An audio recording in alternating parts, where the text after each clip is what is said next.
Yeah, he'll be here.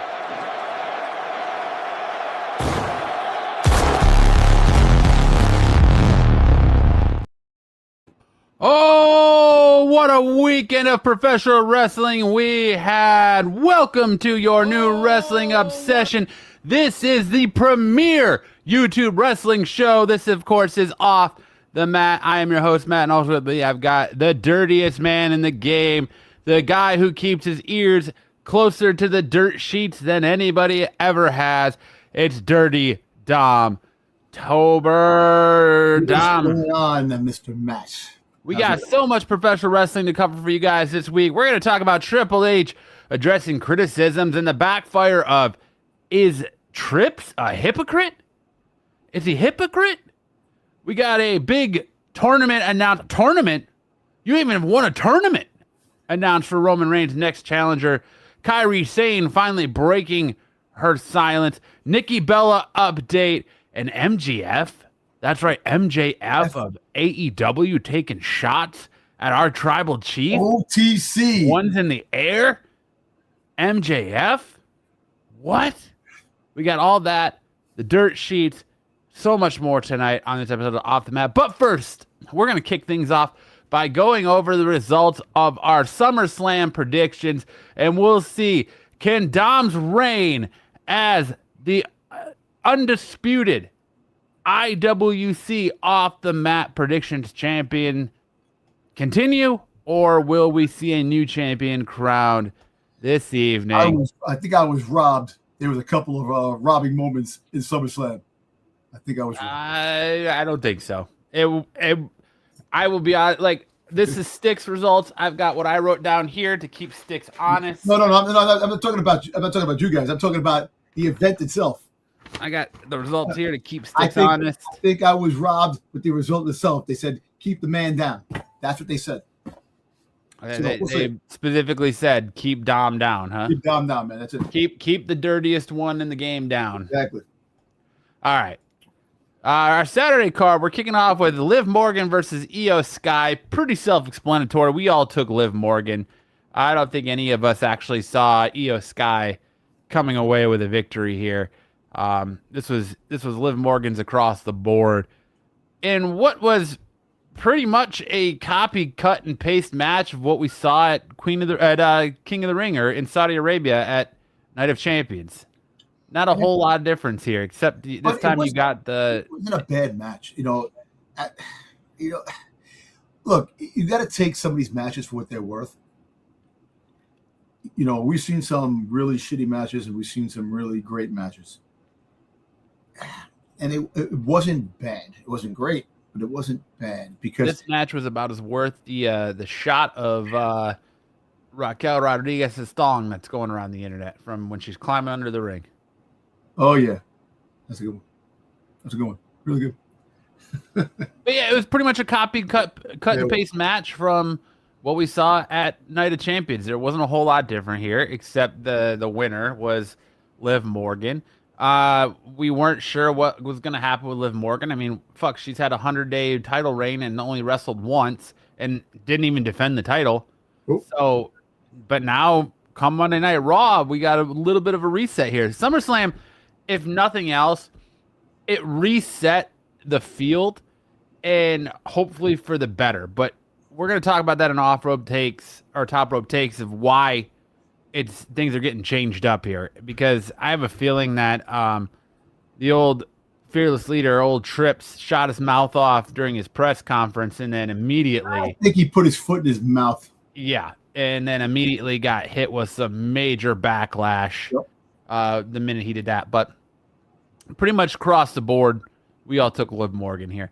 Then we got our woman tag match. Go ahead, Dom. What were you saying? No, you're saying criticism with Triple H, kind of like John Berthal with the nap situation. They caught him in a nap, and then he also napped in Spider-Man. So there you go. He was a Punisher, so he figured napped. The hypocrite. Napping. All right. We got our 6-woman tag match, Fatal Influence defeating the Bella Twins and Paige, with Dom correctly calling the Bella Twins turn on Paige, which I feel like it's something that, as a collective, we've been talking about for weeks, ever since they won those titles, and then Nikki Bella got hurt and had to let Paige take over, and they won the titles together. We've been talking about a matter of when this is going to happen. Eric and I thought we would at least get 2 matches out of this rivalry, but that was not the case. Dom and Styx correctly chose Fatal Influence, but Dom did take the Bella's heel turn on Paige, which is all for nothing because at Top Row Takes as well, we got some Nikki Bella news. So it sounds like that was all for nothing as well. Well, the whole fact is that now they have to prolong the rivalry. It sucks. Hey, look, I know injuries are part of the thing, but damn, it's like everybody's brittle, man. You had freaking Nikki Bella with a damn freaking ankle, for the longest time, and then she comes back, and then now the scapula, freaking Brie. It's like, come on, man. Yeah, Brie Bella was hurt in this match. She did have it was a spot with JC Jane. Now, and you can't blame JC Jane for this.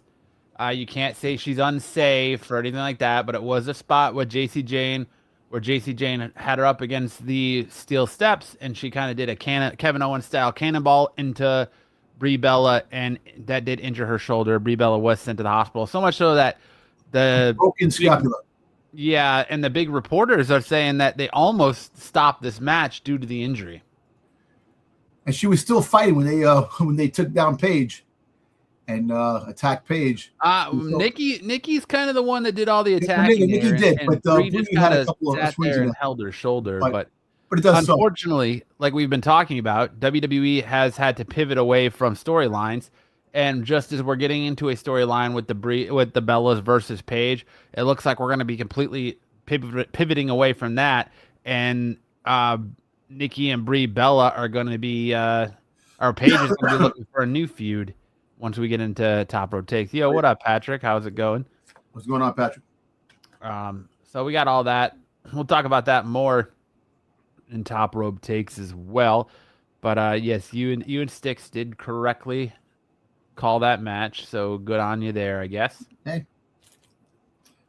Then we had Nick Aldis versus Gunther. Everyone took Gunther, and except for Styx, who took Aldis. Well, I don't know why he would take Aldis, but who knows why Styx does what Styx does. Thank you, Patrick. As always, I don't care too much about WWE anymore, but here for the algorithm. Appreciate you, brother. Thank you, sir. But yeah, we don't know why Styx does what Styx does, but he took Aldis. The rest of us, yeah, Styx is still alive. He's still kicking. The immortal one is. Yes, he's good. He's good. It's still here.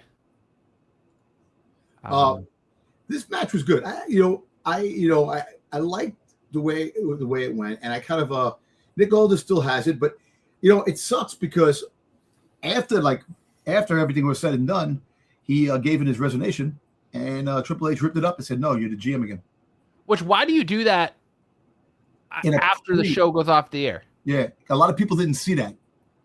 Why do you have that angle play out when no one's there to witness it? Like, hey, Pat, I don't think he's going to be around this weekend. He's going to Terrificon, so he's going to be off the grid this weekend. I think he might still be on the qualify tomorrow night. Yeah, sure. I think he's going outside to maybe we'll see. Maybe he might be on the qualified. I think he was going out to. He might be off tomorrow. Maybe. So, anyway. What a long, strange trip it's been for old Stixie boy. Yep. No, but my mistake. Hamster wheel's gonna break. Yeah, probably. But we'll give it a take. Nick Aldis did a pretty good job. I don't think you can. I don't know. I wasn't a big fan of the "you still got it" chance because really, he's only been the GM for what, 3 years, 4 years? He's 39 years old. He still has wrestling. He didn't wrestle for 3 years. Was the reason why he didn't wrestle? Was it because of he was nagging injuries, or he just went right straight into the GM role? That's what they signed him for. They didn't want to sign him. Meanwhile, he was a great wrestler in the TNA, and what he fought in the Indies against Cody and stuff like that. Right, the Indies, right? He fought in the Indies, right? He was in NWA. NWA. Yeah, and I'm just saying that he did a pretty good job. I would have liked to see him go a little further as a wrestler and drop the mantle as GM, but I'm not the TKO. I'm not the big boys there, but you know, I don't know. Do you think you'll see him wrestle again? Absolutely, absolutely, we will. Definitely, right? Yeah. Do you think he'll get a championship shot? Absolutely. No, I don't think I'll. I don't think he'll get like a mid card or something like that. Mm-mm. If he wasn't going to be back in the GM role, I would have said yes. But the minute they reinstated him as GM, I think it's going to be one-off matches if it calls for it, like maybe against Drew McIntyre. I feel like what they were trying to build with Drew McIntyre and Nick Aldis, they kind of gave to Gunther. And I think McIntyre decided to go do movies. He finished filming, so you could have a return of McIntyre in the near future. That's if he doesn't go, oh, I'm gonna do more movies like he just did last time after Highlander. He was like, I want to keep doing movies, so I think I'm gonna try and keep searching out more roles. Well, I don't know. Maybe he did that. He'll come back just for like back for the Survivor Series type of stuff.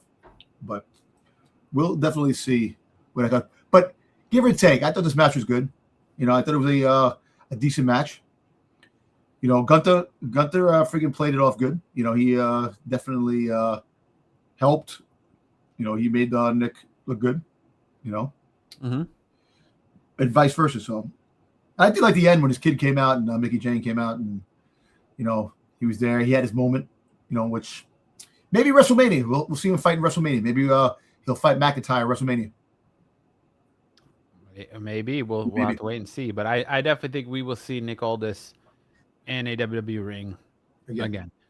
And then we had the Bloodline defeated by Solo Sikoa, Royce Keys, and LA Knight. We all took the Bloodline in this one. Nobody saw LA Knight. I mean, understandably so. But Solo Sikoa, man, coming out of his shell all of a sudden with the pow, bang, bang. And he's the best thing on SmackDown now. He's funny, and he's over on the fans. The fans like him. I think the Bloodline was supposed to win this match, but I think with the success of face Solo Sikoa, WWE saw how many people are invested in that and what that's doing, and they didn't want to pull the trigger on that heel turn yet. So yeah, he definitely was going to turn heel because of what I read, and the way they were going to go was that he was actually going to turn heel, and he was going to join the Bloodline, and that was part of the thing. Hey, he can still do it. He could still. This could be temporary, you know, this and that, because you know how they work TKO and WWE. You know, get him over a little bit, let the fans really invest, and then boom, pull the trigger.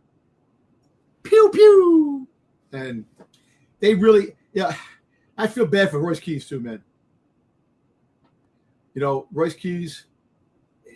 You know, that dude, he had a bad showing. Yeah, he did. That whole spot with Jey Uso in the corner where he's like trying to pick him up and slam it, just I know he couldn't pick him up. I don't know what that was. Him this and that. Yeah, and kind of got written off TV Monday night. You know, so he got written off TV. It took a long time to get him on TV. He finally gets going, and then boom, they take him off TV again. So, yeah, there's kind of issues back there, probably with them because the direction. You know, at least we know the direction of LA Knight. I like Solo Sikoa. Just roll it back. I like it. Running it back on his big brother, and the crowd was yeeting more than they were yeeting when Jimmy and Jay came in. I know. So I can see, you know, all kidding aside. You got a shot of LA Knight's testicles? Oh, yeah. Yeah. You got that new maneuver called the balls. You know, the ball fucking sack. The Ducachino. He had a little bit of frog eye going where his testicles slipped out of his trunks. Yo, LA Knight's eyes are like Big Cass. When Big Cass came back, those freaking bulging eyes out of the freaking hit the head. You know, but I can see Solo and LA Knight winning the tag team champions down the road if they don't friggin' turn him heel. But hey, they have a perfect tag. Solo Knights. Solo Knight. Perfect tag team. Or Knight Solo. I don't know about Knight Solo. Solo Knights is Solo Knights. Being by yourself in the corner. That's a hard tag team right there. Yeah, that would be. Then we had CM Punk defeating Cody Rhodes for the undisputed WWE Championship. I think we all took CM Punk. We all saw where this was going. What did you think about this match? Dude,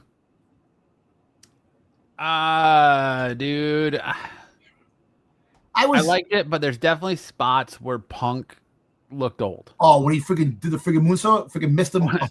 When he tried to do the moonsault, now he's trying to play it off and be like, oh, it's an homage.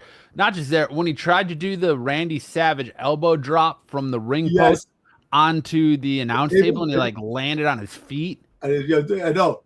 That was funny. That was crazy. And then when he pooped himself. Yeah, I don't know when he came out of the I don't know if it was sweat. I mean, there was nowhere else on him that was sweaty. I know. But he just had this unfortunate shot right in the butthole. Like, it was right at the butthole where it looks like maybe when he was walking out, he gambled on a fart and lost because it was noticeable. It was big. There was nothing, it wasn't anywhere else. And he's had issues in the past where he's pooped himself in the ring. Listen, so there's times you get that you think it's a fart and it's a Hershey squirt. So you know what? He played it off. But all kidding aside, I thought this match was okay. So I got something in the dirt sheets about this later, unless you put it in something. If you put it in something later, but I got something about this this match, But Randy Orton returns. Yes, this match did produce our first surprise of SummerSlam, which was the return of Randy Orton, who hit Cody Rhodes with an RKO, gave a wink to the camera, and away he went. And how about the crowd going crazy when he came out? So the crowd, even though you're playing the heel, still the crowd, the crowd is like cheering heels. They're freaking cheering the heroes, and they're just cheering because they want good stuff, man. And you know what? But how much of it too is the product of the fan saying, you don't want to listen to us and you want to sit here and shit on us every step of the way. Why should we root for who you want us to root for? Why shouldn't we just root for whoever we want? No, you're definitely right. You're right. The fans probably feel a certain type of way, kind of way because of all the backlash. And look, you got to understand, us as fans, we like the drama, we like the story, we like the action. Back in the day, back in the 80s, I don't think fans were critical to the same aspect that are critical now. You get a good match, you fight, freaking goddamn George the Animal Steel, freaking goddamn Roddy Piper, Hulk Hogan, freaking goddamn Ricky the Dragon Steamboat. You get these guys coming out and fighting these matches, and I don't think fans were that critical to a point where, boom, oh, this match sucked. The storyline sucks, because basically the 80s did have a story, but not like the 90s of the Attitude Era. The 90s produced the ultimate stories that actually propelled and made WWE put them on the map of a must-watch Monday Night Raw. The Monday Night Wars because of the storyline and what was going on. The 80s really didn't have stories. Yes, you had your bad guys versus your good guys. You had freaking goddamn Piper's Pit when you hit freaking goddamn Superfly Jimmy Snuka in the head with a coconut. I love that. You got freaking Hulk Hogan coming out and not making after his success in Rocky II and Thunder Lips, then becoming that's where Hulkamania began, man. You really think about that. Put Hulk on the map. So let me tell you something, Mean Gene. People are more critical over this stuff now because the angles, and people want to get away and see good stuff. It's like cinema. They want to see cinema type of story in wrestling. And I understand it's a business and it's a money-making business, and people want to find the cheap way out. But, dude, there was no cheap way out back in the 90s, man. You had good people in the back writing these stories and making these stories freaking click. And cinema, exactly. But back to this. Is it the end of the rivalry between CM Punk and Cody Rhodes? No.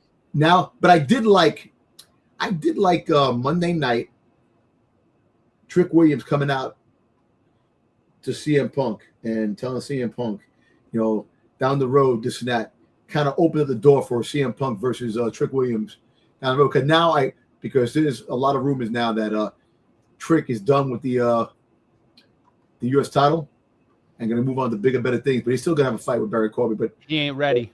He ain't ready for the main event scene. Not yet. But making that comment opened the doors for for a feud down the road. But anyway, this should be this was an okay match. Was it main event worthy? Yes or no. I'll be very honest with that.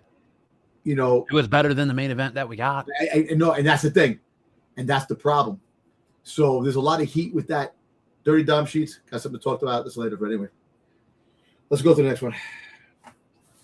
Next up is the main event, which saw Hell in a Cell, Brock Lesnar versus Obafemi, with the ruler going over Brock Lesnar and effectively retiring Brock Lesnar at SummerSlam. We all know Oba was going to win this match. There was no question about this. But this match didn't need to be a Hell in a Cell. Nope. There was nothing Hell in a Cell worthy about this. There was no blood. There was no blood. There was no carnage. There was no. Nope. They didn't really use the cell in any way, shape, or form.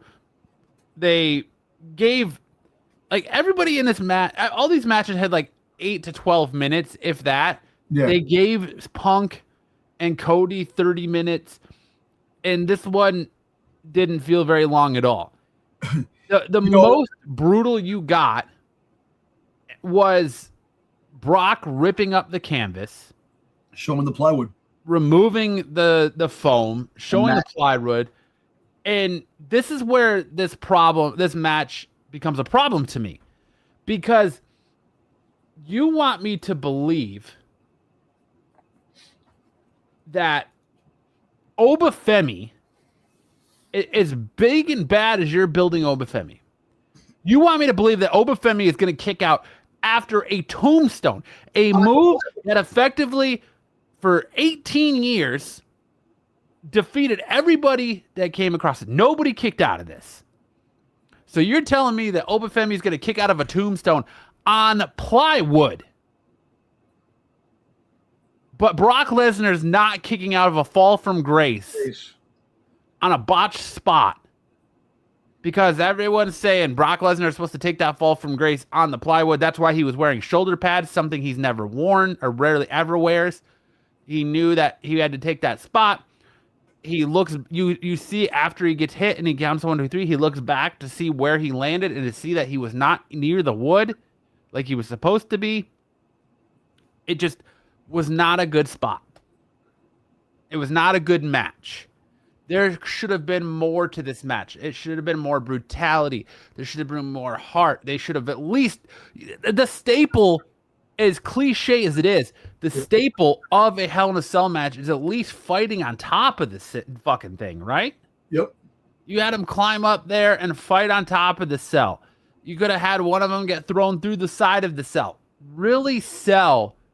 These are two behemoths of men locked in, two gladiators of their generations. Yep. Locked in battle. But instead, you have Brock Lesnar go out with a whimper and then turn around and grab a mic and endorse Obafemi. I feel like it was kind of ruined by Triple H ahead of it when he's like, Obafemi's in Brock's locker room all the time and he's picking his brain and they spend hours together. What are you doing? Yeah. Look, Brock Lesnar finally mentioned the retirement on the Pat McAfee show. He went on public ESPN and he mentioned that. So, but also he he's rumored for WrestleMania 43 and the Hall of Fame inductee, so he might be getting to the Hall of Fame before Bray Wyatt, which I don't understand. Hopefully, Bray Wyatt is a nominee for the Hall of Fame. Let me ask you that question, though. Be honest with yourself. Yeah. Do you really think Bray Wyatt is Hall of Fame worthy? Do you really think his career is Hall of Fame worthy? Granted, it was cut short. So if you're going to put him in the Hall of Fame, you're 100% doing it because he passed away. Yeah. Do you really think, and I kind of feel like this is why WWE hasn't done it yet, is when you look at the likes of an Edge, Shawn Michaels, Ric Flair, John Cena. Well, not even because John Cena's not in the hall yet, but I know Hulk Hogan, Razor Ramon, the NWO, Bob. I wouldn't even say Bob Backlund, but look, I understand where you're coming from. Bruno Sammartino. The names that are in the Hall of Fame, if you look at their body of work and you look at Bray Wyatt's, is Bray Wyatt's work Hall of Fame worthy? Okay. It is, for what it's worth, that his creating of Bray Wyatt, the character, and the Fiend was kind of genius. The way he went out, the way he brought himself in the crowd and mesmerized people in the crowd of the way he spoke and the way he his demeanor. Yes, his career was cut short, and if he would have wrestled well into his 40s and 50s, maybe you wouldn't have this conversation right now. And I understand Brock Lesnar, a hell of an athlete. He for 20 years, 25, how long? 20 years, right? 20 years, give or take. Something like that. Something like that. Yeah. 20 years. For what he's done. And yes, I understand Brock Lesnar going into the Hall of Fame is a big deal, and he should go into the Hall of Fame. Well, yeah, he's first ballot Hall of Famer, multi-time WWE champion, the first multi-sport athlete, the first person to go from being WWE champion to go UFC and become a UFC heavyweight champion. I'm going to give you a good analogy right now. It has baseball in it too. Don Mattingly played his career with the New York Yankees, had MVP seasons, had a Gold Glove. He was the Hart captain of New York City. Isn't that career? His career was cut short because his back cut his career a little shorter than what it should have been. Never won a World Series. Didn't get to the playoffs back in '95. Hit a home run in the playoffs. That's kind of like Bray Wyatt. Bray Wyatt came out, did all these things, all these tribute, all these different these characters, and making the name Bray Wyatt, making the name The Fiend, and doing all these things that really caught the attention of the fandom and the fans and everybody around the world, the way he brought himself out. So kind of like Don Mattingly's you're still waiting to see if Don Mattingly ever get into the Hall of Fame. So I kind of think Bray Wyatt, on that note, he'll eventually make the Hall of Fame. And like I said, it sucks. His career was cut short, and he definitely didn't have time to really manifest who he was as the character. But for that little time, he did a fantastic friggin' job. It's awesome. But so him and Mattingly on that same page to a point where who gets to the Hall of Fame first? Yeah, I know wrestling is fake, baseball, but it is kind of fits the bill of what is a Hall of Famer and what you contribute brings you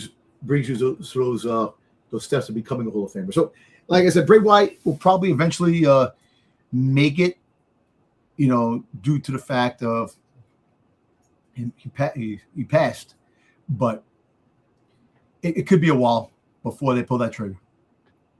And it does suck, but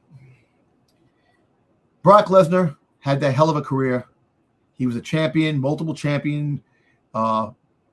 His little time coming out, crowd goes crazy. Always had a pop every time he came out.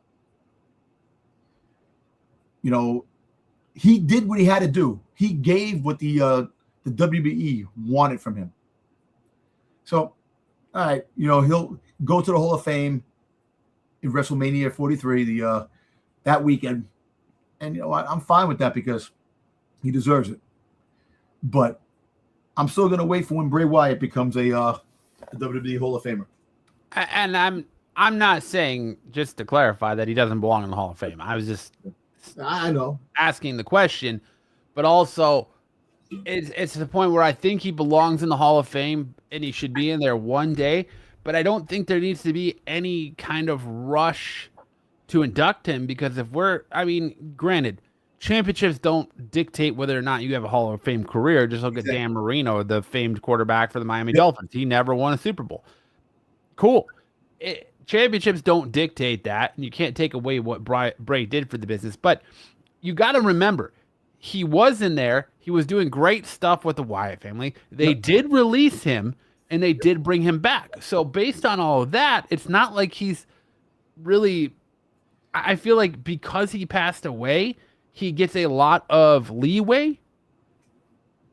And he did do good gimmicks, the Wyatt family – the Fiend, but like the gimmick doesn't work without Bray. That's why we saw the Wyatt 6 fail. Yep. I believe he belongs in the Hall of Fame, but I don't believe there needs to be a rush. I believe names like, if for as controversial as it is, I believe that Chyna belongs in the Hall of Fame on her own merit before Bray Wyatt. I feel like there's other people that belong in the Hall of Fame before him, which glad Eric joins the conversation right now. Eric, what's your thoughts? I asked Dom, and I'll ask you. Mm-hmm. Bray Wyatt, do you feel that based on his career right now, he belongs in the WWE Hall of Fame? I wish he did more to kind of solidify that, but I think he did enough to barely make it because he had a lot of creativity in his matches. That's kind of what I said. He's got that creativity, but he did get, like I said, got released, brought back. He never did a lot. I feel like he belongs, but it's not. He didn't really get a chance to do what he was capable of doing. I feel like that's why that belong before him. And Eric, I was saying I put Don Mattingly like in the Hall of Fame. Does Don Mattingly deserve to be in the Hall of Fame? I think he does, but because his career was cut short with his back, he put up the numbers, but he never went to the playoffs. He went to the playoffs one time, hit the homer, but never went to the World Series. And he put up good numbers until his back really played a part. So I kind of think like Bray Wyatt is like Don Mattingly. Even Don Mattingly's still alive, but the fact is that Bray Wyatt was cut short, but what he did in that little bit of time solidified him as one of the greats. And he did win a couple championships too. Yeah. So he won some champions, but the whole fact is that because his career was cut short, the Hall of Fame might be a little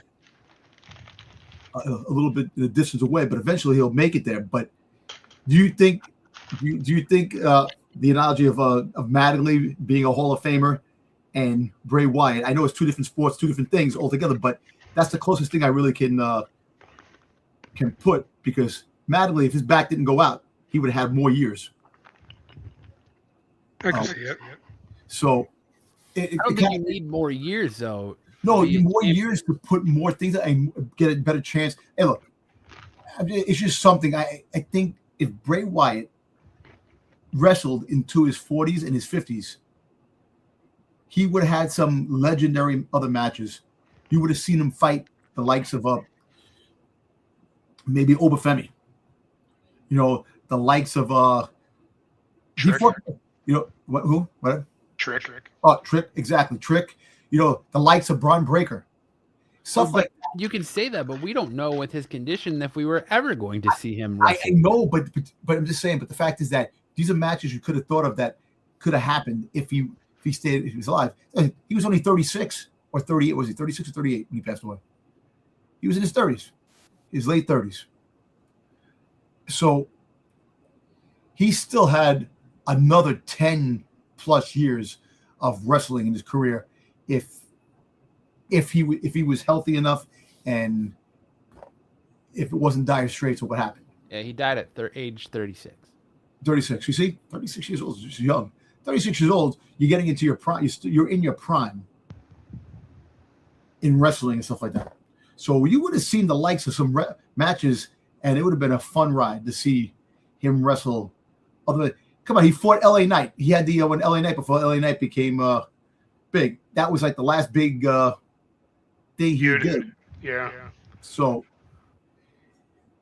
but yeah, Brock Lesnar is definitely going to go in the Hall of Fame. He is definitely going to the Hall of Fame when WrestleMania 43 rolls around for what he did, what he accomplished with, with his years in wrestling and what he's done for the franchise.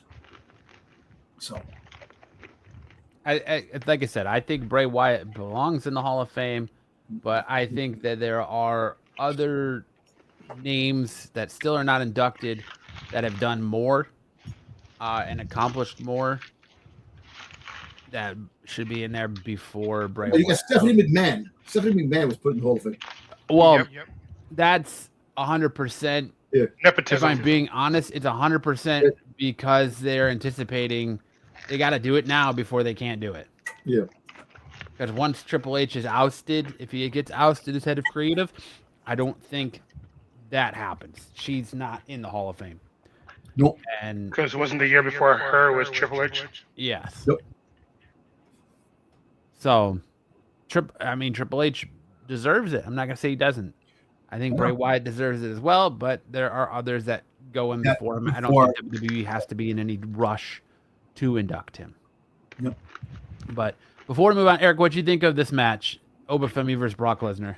I liked it, but it was way too short for what it was. Yep. And it didn't need to be a Hell in a Cell match. At that point, no, because they barely used the cell. They didn't use the cell at all. Nope. It was just to keep them in the ring. Yep. We didn't get any Wingstop table shots or Wingstop chair shots. Nope. Hey, look, I don't think we were going to see Obafemi throw Brock Lesnar off the top of the cage. I knew that. You don't have to have them throw each other off the top of the cage or anything like that, but you still have them climb up there, have them fight up there. I don't think you're going to see Obafemi fall in the friggin' a thing of hay like friggin' goddamn. This guy fell against the Undertaker.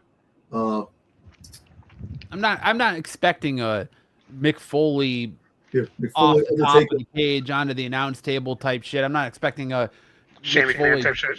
Yeah, Mick Foley choke slammed through the cage type thing, but like he could have done like a Big Show type situation where they're fighting and Oba picks Brock up and throws him through the cage, or whatever. You could have him fight on the up top.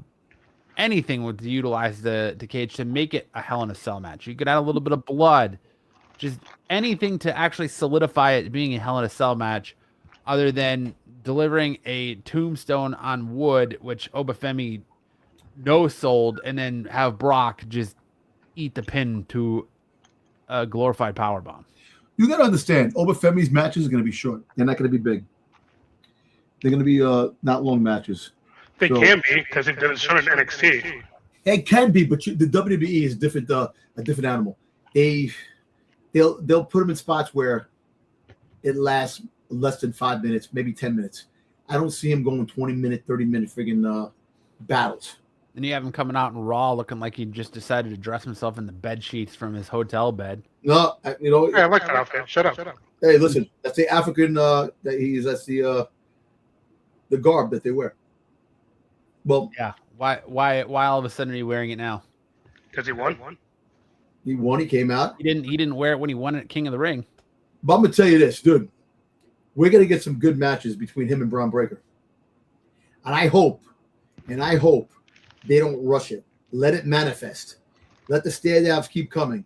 Let that keep coming. Don't just throw Braun Breaker in and out. Braun Breaker still has to redeem himself for all the shit that he's doing with the vision.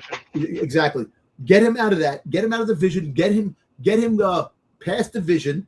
Then once you pass the vision, then you can set the sights at Obafemi. You want Braun Breaker to be a badass again. Braun Breaker versus Obafemi. That's a WrestleMania match right there. You want to save that. You don't want that to happen. You don't want that to happen in freaking Money in the Bank. You want to build it. You want to build this up. You want to manifest this until you can't do it anymore, and then finally you get it. And I hope that the WWE doesn't freaking drop the ball on that. They're going to. You're gonna get that match well before. Hey, listen. All I know is that stare down in Monday Night Raw. That shit was awesome. Mm-hmm. That was awesome. That is what wrestling's about. The next generation. All right. So you have like the Macho Man and Hulk Hogan, and you got The Rock, Stone Cold. You got the John Cena and freaking Randy Orton, John Cena. This is the future. This is the new generation right here. The freaking Obafemi versus Braun Breaker. That's what you need to manifest the WWE going for the next 10 years. You gotta have that type of rivalry back and forth, where eventually they fight, they do this back and forth, become friends, back and forth, betrayal, back and forth, because you want to see Obafemi when he turns bad. You want to have, so that could be a great story down the road. Don't rush it. Don't rush it to destroy what the possibilities of great match we could possibly have, or matches down the road. Wait, let this wait, keep this going. Let people like, oh shit's gonna happen now. Something's got, give them sit in their seats. This is what the fans want. They want something like that. And the torch is passed. Braun Breaker's pissed off that he wasn't past the torch of being where freaking Obafemi is, and you can just milk it for what it is and just make it, build it up. Where freaking Obafemi is. And it's still disheartening that we didn't get any matches between Braun Breaker and Brock Lesnar. Like, WWE just effectively lost all momentum or hope for Braun Breaker. Yeah, that sucks. But we'll see. All right, moving on. Now we're getting into our Sunday card, and our Sunday, well, Sticks kind of went above and beyond than what I did. I just gave everyone a chance to say, hey, as they announced it, Dom and I were both like, oh, I'm switching to KO. I'm taking KO. But Sticks went ahead and gave everybody 10 points for this one just because we had the addition of Gunther and KO to this match. That was a surprise, because think about it. When Nick Aldis came out and gave Gunther the opportunity, he shook his hand. I'm like, what the fuck? I'm like, it made no sense. That made no sense. But then he's like, wait, this is not a three-way. There's still one more participant. And I'm sitting there, who can this be? All of a sudden, I'm like, and then all of a sudden, I'm like, they talked about KO coming back. I'm like, in my mind, I'm like, imagine KO came back. But that was in my mind. I didn't think that shit out like saying, but all of a sudden, boom, he came out. I'm like, holy shit. I expected it full on to be Obafemi. Yeah, Obafemi, but I thought somebody else. I didn't think KO. But that was saying in my mind, imagine it was KO, just like in my mind. And I'm like, holy shit, he came out. I'm like, you see when we fucking goddamn, we fucking started messages, they're like, holy shit. Yeah. So we changed it right away. Actually, all kidding aside, we all should have not gotten this pick, even though they did it late. We should have been able to, we changed it last minute, which it was kind of funny. We should have just like freaking just took it on the chin for this match. Like, shit, Kevin Owens comes out, this and that. But taking him and him winning kind of did the whole freaking CM Punk thing, where CM Punk did the Sami Zayn type of thing. So, and I do feel bad for Finn Balor because there was a lot of rumor, a lot of things. Finn Balor was winning this match. He was definitely winning this match. And the money's there, and Kevin Owens. Yeah, I know. I know, and that's the problem. And I feel bad for Finn because Finn, he's getting the dirty end. They got buried, man. That shit sucks. You know. And call me crazy, but I think Kevin Owens should win that match and take that belt off Punk. But I have a feeling this might be Punk's final WWE run with this title, and WWE knows it, so they're going to give him a lengthy title run into WrestleMania next year. But Kevin Owens, to his credit, man, he came out there and he said, spinal fusion surgery. Yeah, hold my beer. Let me just do a moonsault real quick. Dude, let me cannonball and moonsault to everybody. I'm like, what the hell? And then he freaking did the jump. He did the freaking the jump off the freaking top of the rope. I'm like, yo, dude. I'm like, damn. I'm telling you, the magic of medicine and science, man. They can freaking goddamn fix anything quick. Kevin Owens said, "Yo, fuck this neck." Yeah. He goes, I don't need a neck. I have another one. Don't worry about it. Yeah, put those rods in my neck. Don't give me. I don't care. I love this. This job. Who cares if I can't turn my head to the left or the right? I can just do move some moonsaults here. I just need to look forward. That's it. Yeah. Throw some cannonballs. But he was good in the match too. He did a good job. He did do a good job. It made no sense for Nick Aldis to come back out and award Gunther this match and then the handshake. Yeah. You had that whole feud of him trying to screw over Gunther, and just because Gunther choked you out, now all of a sudden you have some sort of respect for him where you're going to give him a championship match or add him to this match, and just so you can drive Gunther versus Sami Zayn for a while, or Sami versus Finn some more, and get KO versus CM Punk as your main event. Yep. What do you think of this match, Eric? It was a fun match to watch. I was certainly surprised about KO returning, but I knew he was returning, but not sure when. I do feel the sentiment about Finn because they're giving a fake push. But I think it was, personally, with all four, I think it was way too short for what they could showcase. Like I said, most of these matches were 10 to 12 minutes, with your two championship matches being 30 minutes plus. Because I think Roman Reigns, Seth Rollins was 33 minutes, and that's not even including the 12-minute of entrances, of Oro farming the entrances. True. But I enjoyed the match what it was. Yeah. Up next, we had Trick Williams versus Baron Corbin, the match that Eric conveniently talked me into switching my picks to Baron Corbin. Bastards, man. Bastards. This is where I got screwed. Bastards. How are you screwed, sir? I got screwed because the fact is that I'm surprised they took it off Trick Williams out of that fast. Especially after they just gave him a custom title. Yeah, and that's what I'm trying to say. That was kind of, I don't know, man. It's the same thing with Cody Rhodes. He's a better chaser than champion. Yeah, but having him lose like that, I don't know, man. You know what? It is what it is. It's Corbin. He's always got to cheat. Little Yachty. I think Little Yachty fucked this match up. I think Little Yachty was the reason. Because Little Yachty actually is becoming a wrestler. That's why he's doing that. And I think Little Yachty's going to turn on Trick. I'll tell you, I think a lot of what we got for night 2 was a direct reflection of what Triple H said after the night 1 press event, which we're going to cover in the top rope takes. Yep. And it's a direct reflect of the criticism he got from what he said at that presser.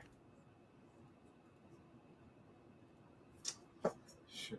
But all in all, it was an all right match. I'm not the biggest Baron Corbin fan. This match did nothing to make me remotely continue to care about Baron Corbin. All it made me do was hope that they have Carmelo Hayes or Ilya Dragunov take that championship off him ASAP. Yeah, I got something with Carmelo Hayes, man, too, in the Dirty Dumb sheet. So I got some. So we'll see. But up next, we had the ladder match for the vacate or interim, which is now Chelsea Green, baby. which is now no longer interim, I guess. Yep. Well, Rhea Ripley had knee surgery. She came out today and showed that she had surgery on that meniscus tear. She will be out for a few months. She's going to be out at least probably 6 months. She might miss Survivor Series. So she's going to miss Survivor Series. Yeah. We won't see her probably again until Royal Rumble. Do you think that she wins the Royal Rumble now? She doesn't have to. I think they're going to do, if they're going to keep Chelsea interim women's champion, and they wanted to do Chelsea Green versus Rhea Ripley at Money in the Bank. And now I think if they're going to listen, if we're being honest, what a slap in the fucking face to the likes of Seth Rollins. What a slap in the fucking face to the likes of Finn Balor. What a slap in the fucking faces to a lot of these other wrestlers that have had to vacate titles due to injury.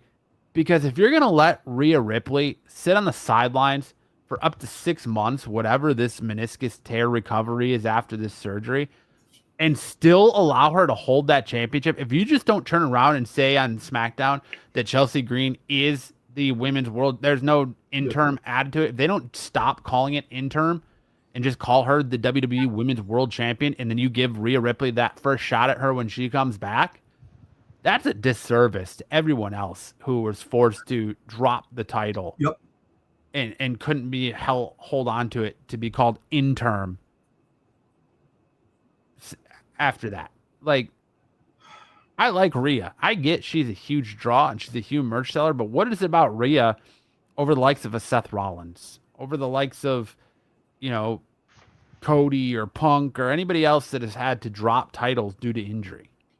Yeah, I feel bad for Balor because he freaking goddamn lost it. He won and lost it, had it vacated because of his injury, and never had another opportunity, to hold the championship belt again. Like Naomi. Naomi went through all that shit, won Money in the Bank, cashed in, find out she's pregnant, and she has to drop the title. And now she never technically lost that title. Nope. Does she get first shots when she comes Seth back? Rollins never lost his title either. So should Liv Morgan be the interim women's world heavyweight champion? Think about it. Well, Stephanie Bakir would have been the interim, and then she gave it up to. Well, I'm just saying Liv now because she's the one holding the title. Yeah. So does that take away Liv Morgan's claim of she's the best women's world champion of all time? And that's what I'm saying. I think you have to let Chelsea Green just be the women's WWE champion. And this right here, I'm willing to bet money that Charlotte Flair was the original pick to win this. And then when Triple H made his comments at the presser and he got all that backlash for him because he was kind of a dunce and an oxymoron with what he said, that's when they decided to pivot to Chelsea Green.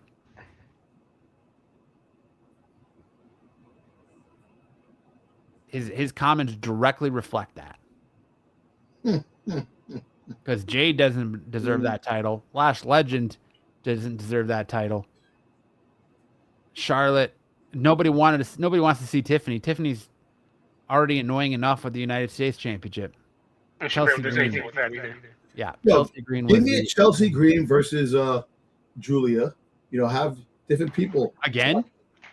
Well, yeah, she did, but I don't know. But I don't want to see Jay Cargill. I guarantee you're gonna get Jay Cargill fighting her. You're gonna get freaking goddamn other people coming back to fight her, and it's like Chelsea Green have a fight. JC Jane is definitely gonna be in the fold. Jordan Grace. Why wasn't she? Gotta come back. Had her be the interim, and then you could have had Jordan Grace versus Rhea Ripley. That people would be down for that. But regardless, congratulations to Tiffany. All right, not Tiffany, but Chelsea. Chelsea, yes, Chelsea. Thank you. Which this was a terrible ladder match. And listen, she likes to thank Michael Hayes for that. Yep. And I like how she didn't do anything but hang on the ladder the entire match and then just opportunistic and showed up and won. Good for her. Now if her husband could only get the same kind of push. Yeah, exactly. He's stuck with Danhausen. Oh my God. And then we had the worst match on SummerSlam. Danhausen's human money on a pole match versus Dominic Mysterio. Poor Dominic Mysterio, man. Who did he piss off in the back? Listen, I got that in Dirty Dom sheets too. It's something with Dom Mysterio. Look, the whole fact is that's it, man. This Danhausen shit has got to be. Look, I like Danhausen. I'm glad he didn't show up on Monday night. You got to spot him now. You can't have him everything. It's annoying. And the whole thing is that he's not losing, he's winning. And poor Dirty Dom, man, he freaking goddamn, he's the AAA champion. He keeps losing matches. He's not getting the push that he needs. And it just, and if you notice, he's been more separated from the Judgment Day more now than before. So you don't really see him with Liv. No, he's been hanging out with. No, they've been showing him with Liv. But in the back, but really not coming out with her and stuff like that. JD. JD should win a fucking goddamn Intercontinental Championship or U.S. Championship. He's a talent, and I just hate the way the WWE operates, man. The way they do things. But and I hope this is the closure with Danhausen and friggin' the Judgment Day. No more getting in there. Just have Danhausen friggin' have a stupid segment in the back. That's it, man. What happened with Kit Wilson? He's hurt. What happened to the Miz? The Miz too. So is it? I mean, we didn't. And correct me if I'm wrong. Monday night, we did not get a Danhausen segment. No, we didn't. You might get a Danhausen tomorrow.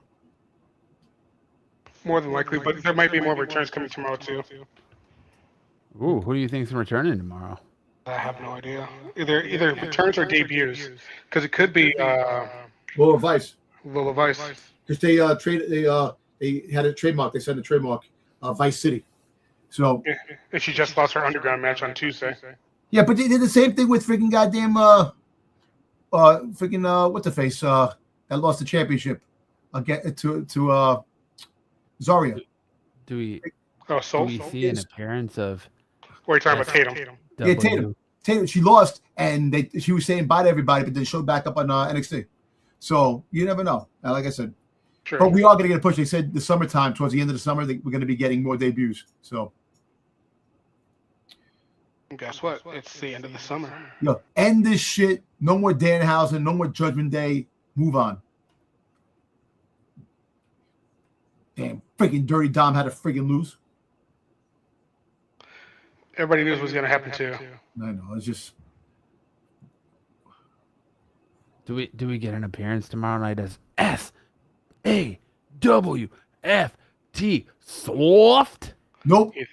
I think he might be showing up on NXT because there was a phone call that was made. True. So we might be getting him on NXT next week. Be a Hammer Slater. Yeah. You think they're gonna bitch old Enzo to NXT? Well, NXT for now, and then later on. I think they. It'll bring him on NXT. Yeah. I think for NXT for now, and then later on get called up, and then reunite with Cass down the road. But I think they try to make Cass. They try to push Cass by himself. So. You got comedian Brad Williams was one of the Mini-Housens in this match. Yes. But poor poor Dominic Mysterio. Yo, the OTC of the mini guys. Human money's on a pole match, which was just money with Danhausen's fucking face on it. And $1 bills. And $1 bills, yeah. It was Danhausen cash.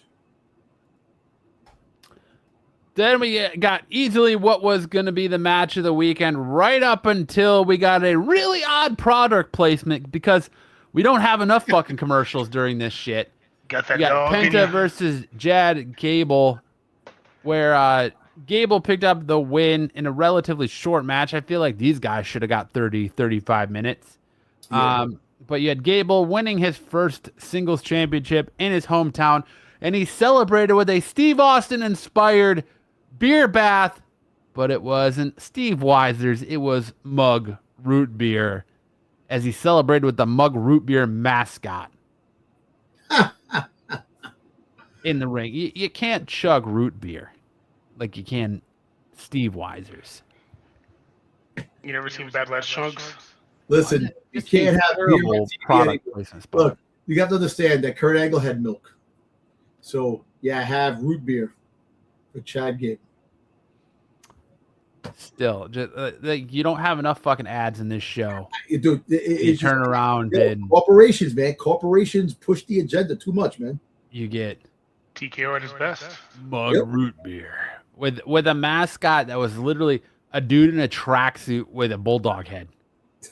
There was nothing more or no other attempt to that mascot costume than a dude in a tracksuit It's all good. It's all with a good. bulldog head. It's just sponsorship. Really good match. The right guy won. We all knew that he was going to win. Yeah. Well deserved. Then we got to our main event of night 2, Roman Reigns versus Seth Rollins. The end of the Shield. This was Reigns putting Rollins to bed. This was a fantastic match in many ways because it could have either went either or, man. Yeah. I look at the fact that I think, since we knew that friggin' that Roman Reigns is going to keep this belt for a long time because it's been stated in multiple reports, I would have actually gave the belt to Seth. I would have actually had that. That would have been the better story, if Seth Rollins got the belt. To have But Roman win at Mania or what? what happened? To have Roman win it at Mania? Yeah. So basically, this was a great match. I think this was the one of the best matches in the whole SummerSlam. This match, and it shows that Roman Reigns is fighting everybody and winning single without having the bloodline come in. He's doing it by himself now. All the champions that he won before when he was a OTC in the first carnation of the bloodline, he had his family always helping him. Now he's doing it without it.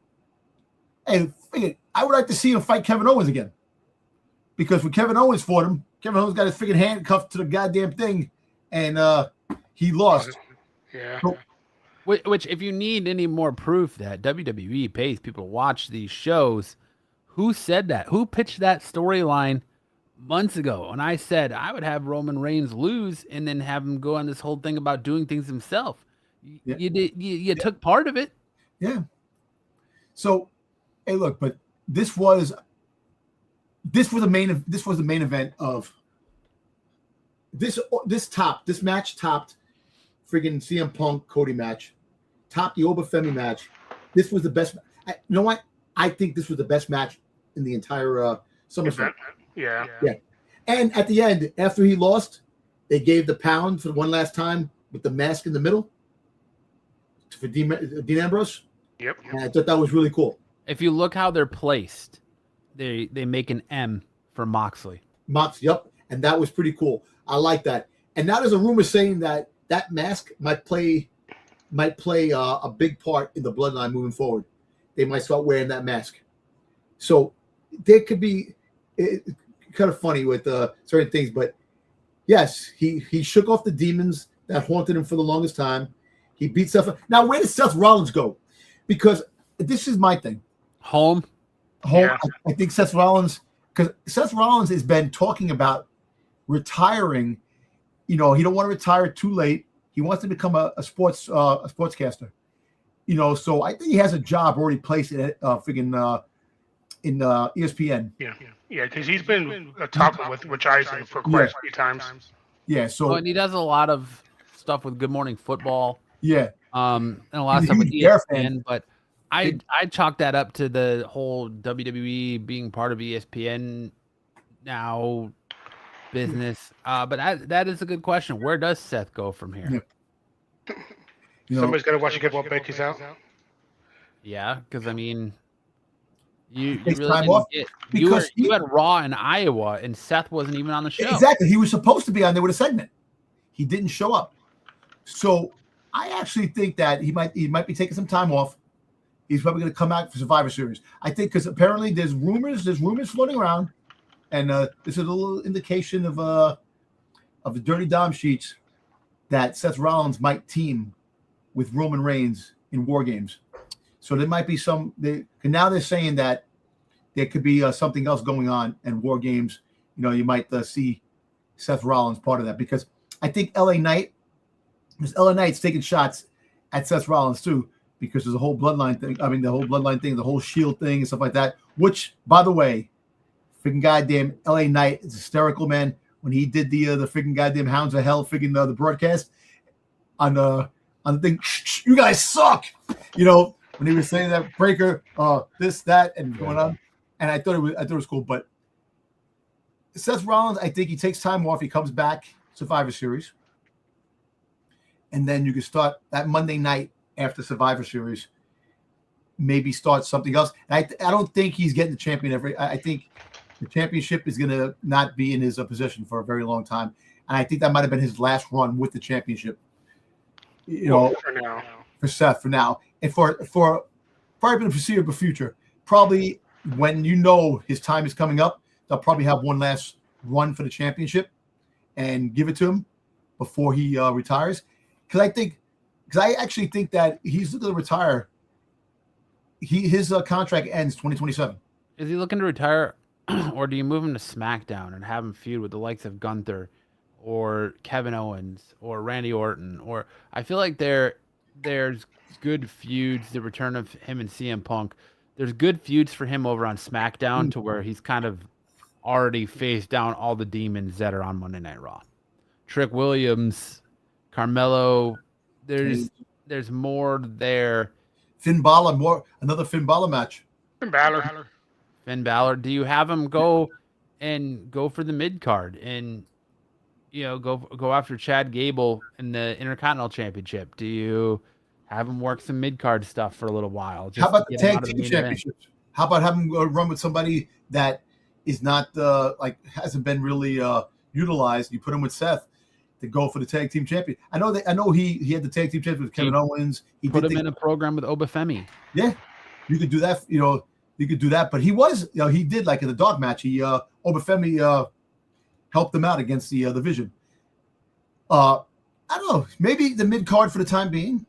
Go for the U.S. title for the time being if he moves to SmackDown. I think he's just too above for mid card titles now. Yeah, I know, but.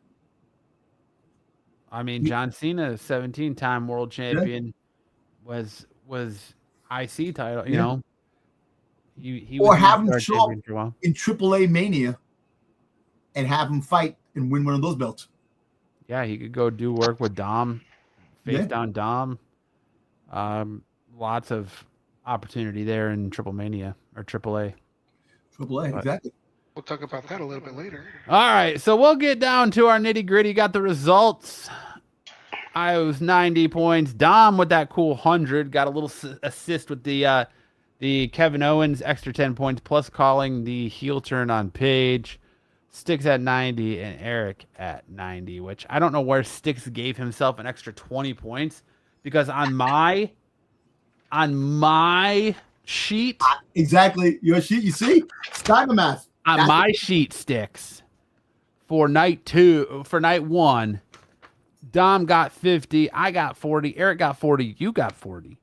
Night 2, Dom got 40, I got 50, Eric got 40, and you had 30. So I don't know where you're giving yourself an extra 10 points, because even on your own graph here, the only slide that shows an extra 10 points awarded was to Dom for correctly calling the Bella's heel turn on Paige. So I don't know where you're giving yourself an extra 10 points, and you're conveniently not in the chat tonight. Exactly. So I would like to know where you're giving yourself a extra 10 points to make Oh it yeah, look like Steiner math, man. you're even on the same page Yeah, as. Can I interject real Eric. quick? What's that? I was never talked about the whole Kevin Owens thing when it was just you and Matt. Or sorry, Dom and Matt. Yeah, right, and that's why everyone just got 10 points for that. Okay. Yeah, everyone just got 10 points for that. But so there, that would, by my math sticks, if you want to do that, that would give Eric 50 and you 40. So there's an extra 10 points for you there. But where are you getting 20 points, Sticks? Where are you giving yourself 20 points? Like, I damn, don't know Sticks. where you're coming from, Sticks. Giving yourself all these extra. Because remember, you called Nick Aldis. You were the only one that said Nick Aldis was going to win. You foo-fooed there. You said Sammy. Well, you gave everybody 10 points for that, so that's fine. We'll look past that. That's a wash. You said Dominic Mysterio was winning the Human Monies on a pole match. So you're already wrong twice right there. So yeah, I don't know where you're giving yourself that extra 10 points. Did you get the extra 20 points, extra 10 points because of freaking Chelsea Green win? I mean, that would just be a normal 10 points. It wouldn't be an extra pointage. Yeah.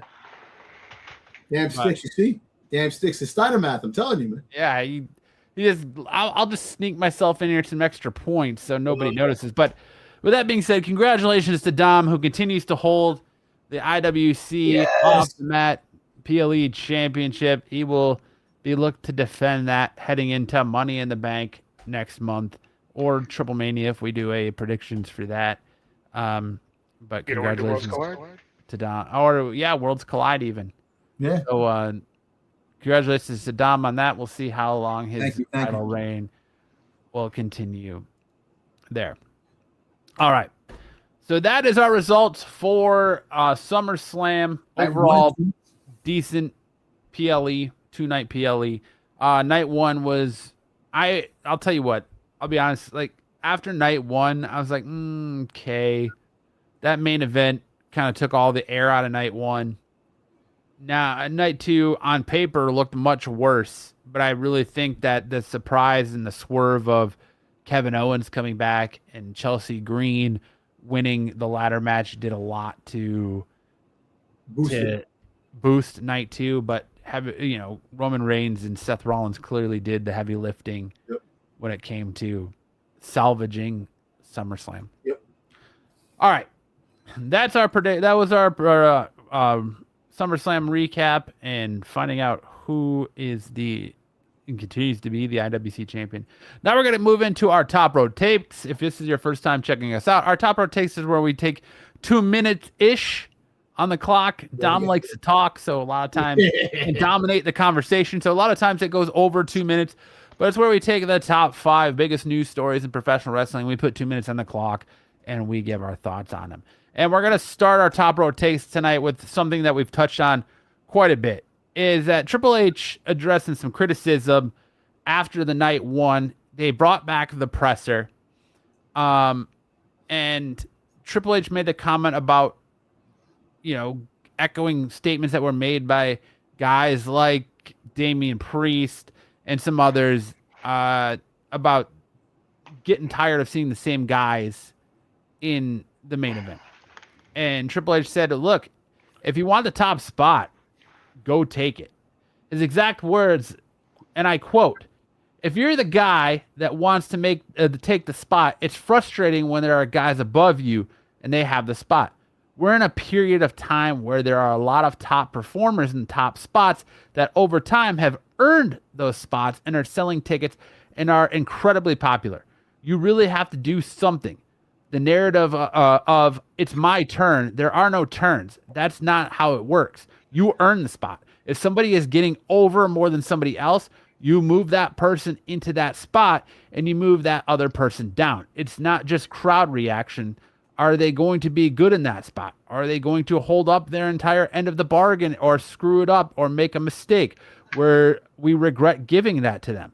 All those things are factored in. The right person is in the right position. I love the fact that sometimes talent is frustrated. That means work harder. Triple H automatically starts taking shots after these words, like I would say it was probably like 2.5 seconds after those words left his mouth, he started taking shots. 2 minutes on the clock. Boys, what did you think of Triple H's comments? Do you think it's kind of a naive statement to make? And please, one of you tell me how somebody who believes they can earn the spot can take the spot in a scripted sport. You know what? Go ahead, Eric. Oh, wait, me? Okay. You go first. I'll go. I think it's kind of derogatory compared to how many people are on the roster right now. Even though they're only showcasing about a handful of 20 people per night, even if that's not really enough time for all the people that are actually on the roster that are trying to showcase what they got. If he said, "Are you bigger than Roman? Are you bigger than Cody? Or bigger than Punk?" That's trying to set a high limit. That's kind of almost impossible to break. So you keep pushing them. It's just you just got to give people more time. Because just like earlier today, they said that they weren't impressed with Sol Ruka right now, so that's why they probably took off the title from Sol Ruka. It's just it should not be a cutthroat business, especially with something that's scripted. That's all that. Okay, I'm going to tell you this. Jey Uso is a prime example. When he was just playing Jey Uso and with the Bloodline first time around, the story with him and Sammy, back and forth, all these things, and then he tried, that story in a whole nutshell. When he started going solo and doing the yeet thing, he got over in the crowd. So of course, there's your, if you want the top spot, go take it, type of thing. But as Matt put it out, yes, it's a scripted thing, and it's the story that's written for you to do that. And if the story sucks, you're not going to gain any top spot, because guess what? If the story sucks, unfortunately, you're not going to get over on the fans, because the fans want to see, they want to see substance, they want to see story, they want to see what the driving force behind that particular character is, male or female. And if it's not written that way, it's definitely a hard pill to swallow to try to take that top spot. I see now, like with Damian Priest, LA Knight, and people making comments, people are breaking that fourth wall, or they're breaking that the non scripted aspects of WWE. Which we're going to get into a little bit later. There was a particular thing that was said that they actually cut out because they didn't like what was said. I thought it was a good line. Yeah, the Dominic Mysterio friggin'. I love that. Yeah. Becky was cooking. That was great, but they took it out because they didn't like that line, because that line, they felt that it was degrading and they didn't want to have that, so they took it out. See, that's the thing. So even if you try to do your own thing, they take it away. So the best bet is that, you know what? Make the best of what you can in the scripted part of what you have. Try to do your own thing as much as you can. Go against the grain, and try to get that crowd backing you. It is the fandom that makes the wrestler, that pushes to the top. Everybody hated Roman Reigns. Look what's happening with Roman Reigns now. Now the people who hate Roman Reigns are the freaking goddamn podcasters and the people who are doing this because they think he's way over. The reason why he got way over, because he found the niche of what he needed to do to get with the fans. Is that why he got way over? Oh, well, he got way over because of the shoving constant down the throat, but at the same time. Is that why he got way over? I think he got way over because he generated organic sympathy. Yeah. And when he came back and they had the character change. Because if we still had the big dog, Roman's he ain't shit. Look, of course, you have that as a main factor in the pandemic when he came out and he said he had leukemia. All right, fine, yes. People fell on that and they're like, damn, real life situation, this and that. We like this guy Joe because he's like one of us, he's battling something, and let's cheer for him. All right, fine. You give him the sympathy aspect. But I think there's many wrestlers back in the back that actually should have top spots, that deserve top spots of what they contribute day in and day out. Look at the rise of Solo. Exactly. Solo,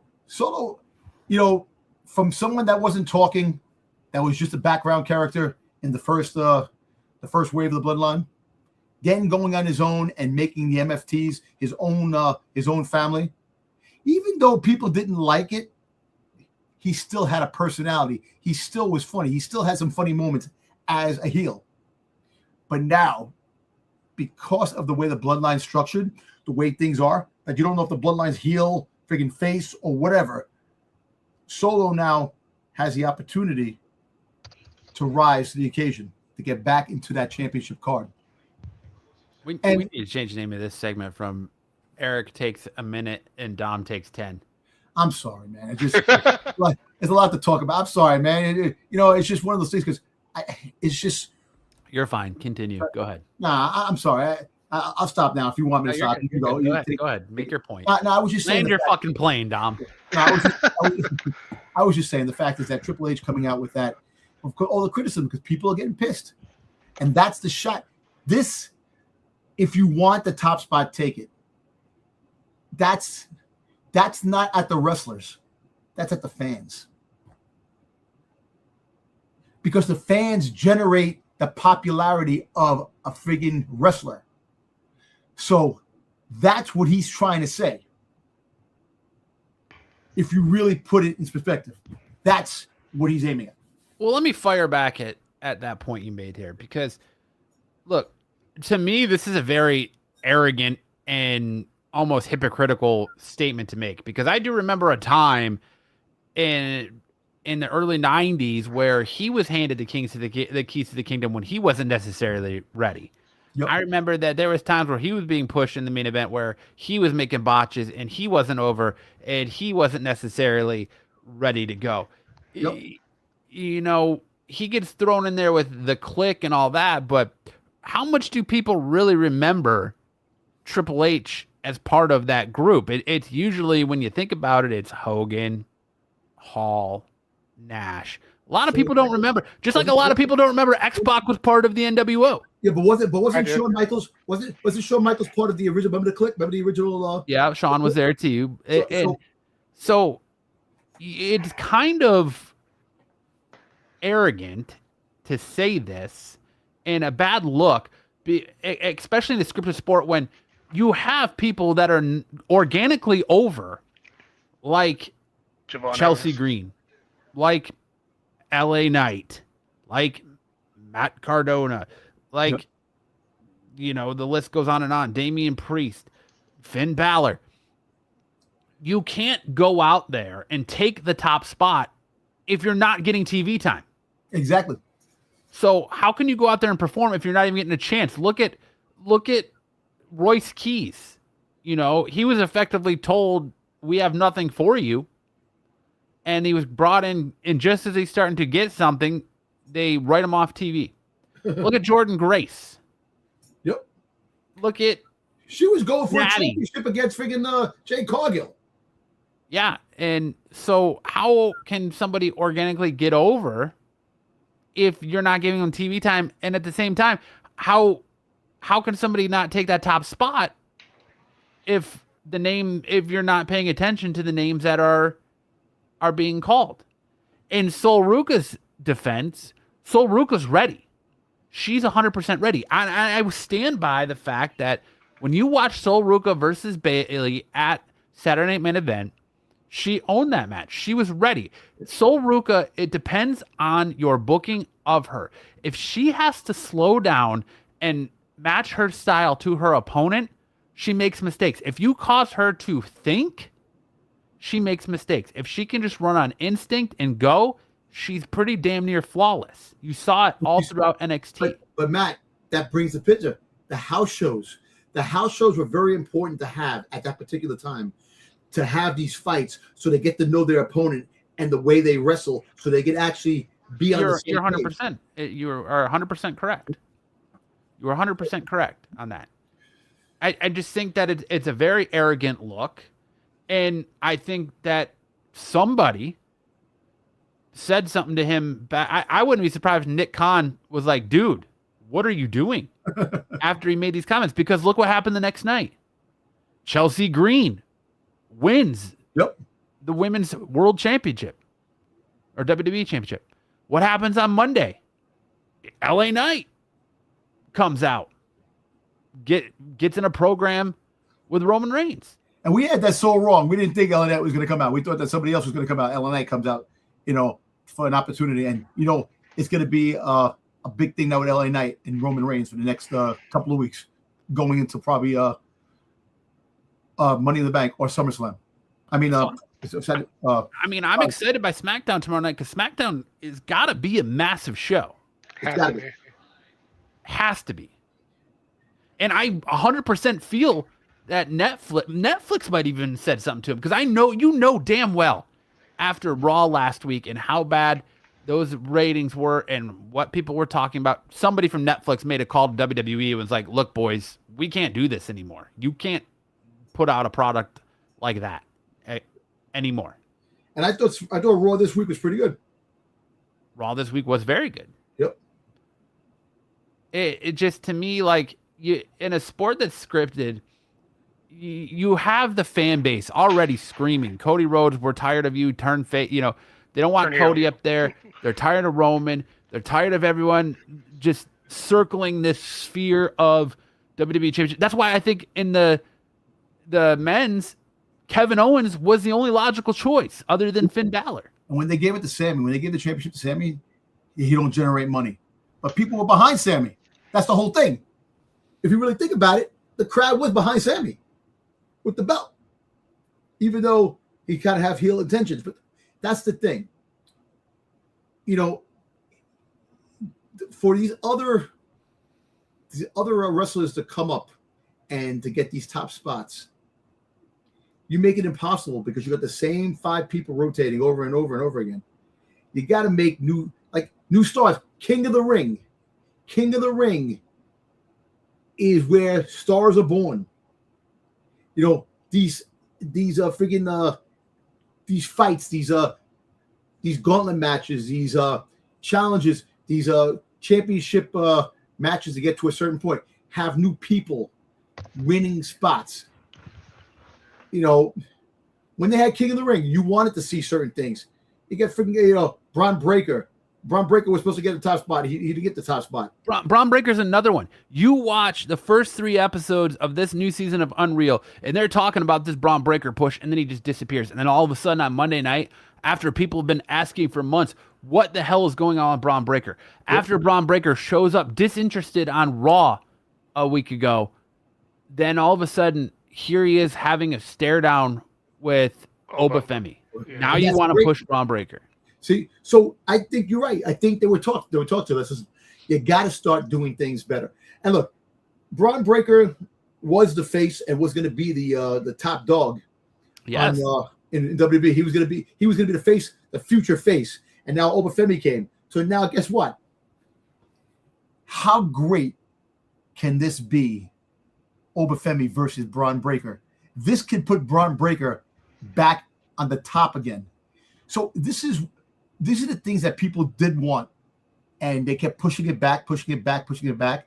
Now if Triple H is making comments like this, but if these stories are booked, we're in for a fun ride.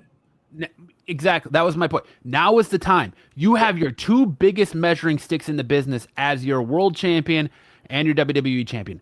Throw the fucking house at them. Yep. Stop with this Roman Reigns. I'm not going to be around. Like, we're going to get Roman Reigns' first match on Raw in years. Yep. Well, championship match anyway. On Raw in years in Mexico City. Dude, throw the house at them. See what you got for this future. You have CM Punk as your WWE champion. You have Roman Reigns as your World Heavyweight champion. Push. Throw the house at him. See what LA Knight has. See what Damian Priest has again. I know he was already a world champion once, but see what Priest has. See what see what some of these guys look like. See what it would look like for Matt Cardona versus CM Punk for the WWE Championship. See what you have. You can't build and push the younger stars if you're not going to give them that spot. You're doing great things with Javon Evans. Cool. Get him away from fucking Rusev and Ethan Page and whatever he's doing now, and push him up. Give him to Chad Gable. Give him to Roman Reigns. See what the kid has. Find out now, while you have your two biggest measuring sticks in the business as your champions, what your future is made of. And don't abandon them. Don't abandon Sol Ruca right now because of a couple of botches. Sol Ruca is going to be fantastic. You let her chase the championship again. Let her chase it again and give her the opportunity. Because you're right, a lot of players are better chasing the belts than having the belts. Give her another opportunity down the road. Like, Stephanie Vakir. It's not her fault. She had no competition. The same thing with Stephanie Vakir. When she had the championship belt, she really didn't have any freaking and they took the belt off her because she got hurt. All right, fine. But the whole fact is, have them manifest these fights, make these fights meaningful, give them good story structure where eventually when they win again, it's meaningful. You feel it. That's what you want. You want these wrestlers to achieve things where you feel it, like, holy shit, this is great. Type of holy shit moments. You want that. And I'm going to tell you this. I'm going to go off the bat. This Triple Mania, and the Worlds Collide type of thing, this is going to be revolutionary. It's going to be freaking, it's going to open the door for a lot of things. You know, not only you have SmackDown, you got Raw, you got NXT, all people participating. So you can have certain things and see what these wrestlers have, and it can make opportunities for new players. If you want top spots, go and take it. And I think Worlds Collide is going to make those top spots for a lot of guys. If you want people to be stars, pay attention to your fans. Pay attention to who they cheer for. You did it with Chelsea Green. Great. You're on the brink of it with LA Knight. Yeah, we know LA Knight ain't winning that fucking championship. But what a shocker if he did. What a shock. And how would people be talking if he took the belt off Roman, even if it was for a month, 2 months, whatever, and Roman took it back from him. Imagine what people would say if LA Knight won that championship. The dude's doing great work, regardless if his balls are showing up in the middle of a match or not. Let the dude. Dunkachino. He's teabagging. He was teabagging. All right. Up next, WWE AAA tournament to decide Roman Reigns' next challenger for the Monday Night Raw in Mexico City, Mexico. Boys, the odds-on favorite in this is Penta, but are we just leading, and is this just the fast track to get us El Grande Americano versus Roman Reigns? That's what it is for. Hey, 2 minutes on the clock. But you know what's funny? Matt, didn't they say that? And then all of a sudden they started posting the things? Yeah, but I think, I mean, not to discredit you, Dom, you did say it, but I really think that, like, anybody who watches the product and watches what they're doing with Chad Gable after that match versus match, of course they're going to, and the fact that we're going to get Dominic Mysterio versus El Grande Americano for the AAA Mega Championship, and is AAA before this goes down? AAA September 14th? Yeah. So are we going to possibly see, AAA Mega Champion El Grande Americano versus WWE World Heavyweight Champion Roman Reigns? You might. Could possibility be. You might. Because that's what I feel like they're building towards. And it's either going to be El Grande Americano or it's going to be Penta. Listen, I give it to El Grande Americano with the AAA championship. That would be freaking nice. And you could see freaking Roman Reigns trying to take that championship off him. And there'll probably be some shenanigans because, Dirty Dom will probably do something. And, I'll tell you what.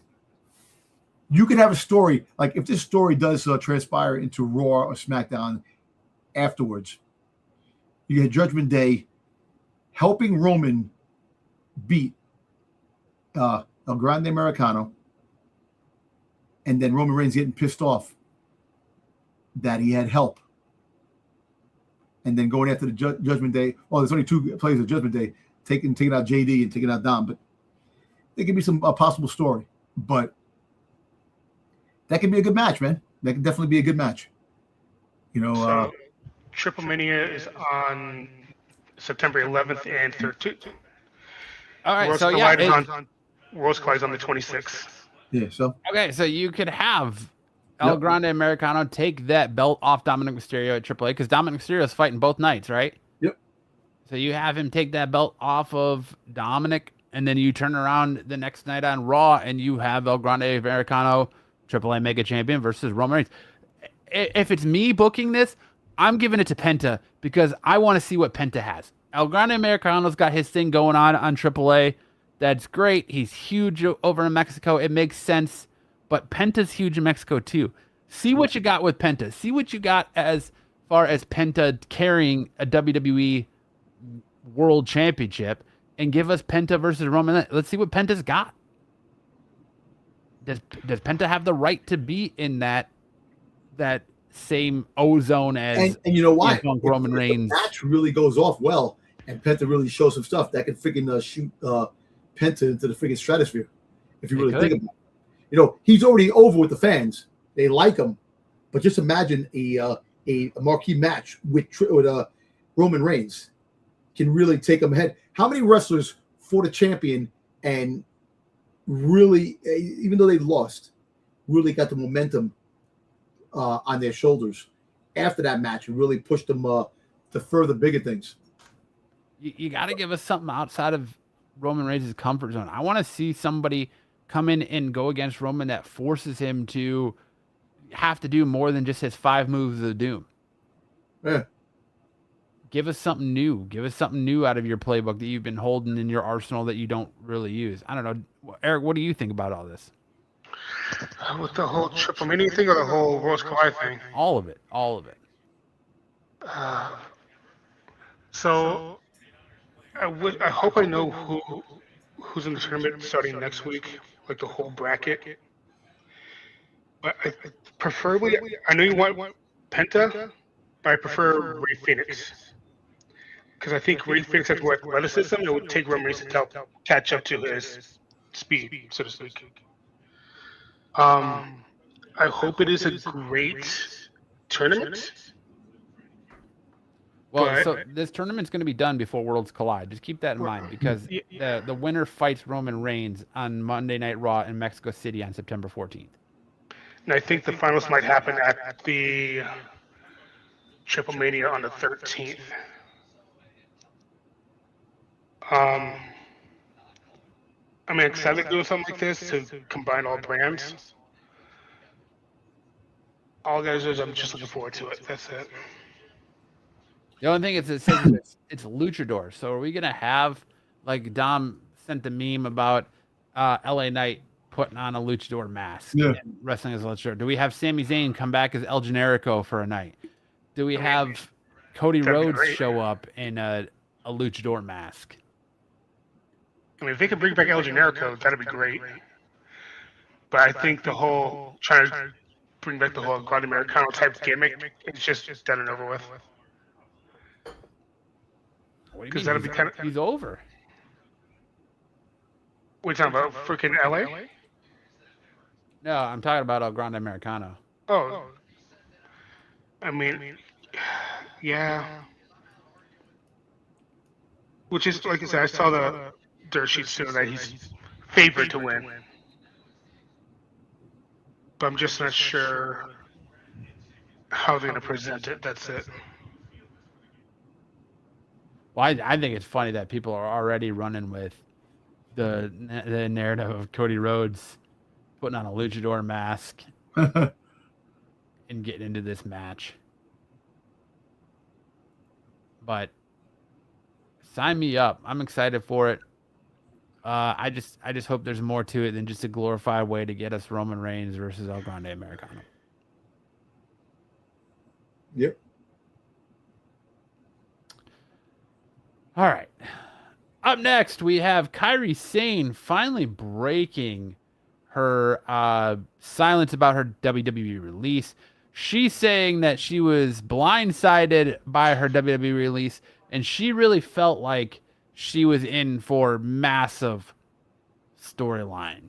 Do you boys really think that with 2 minutes on the clock that Kairi was in for a massive storyline? Do you think that her not getting fired would have given us more than we got out of the Asuka Io storyline, or was what culminated between Asuka and Io pretty much always going to be the final, and it was more just going to be the battle for Kairi, and there was really not going to be a big push from Kairi coming out of this.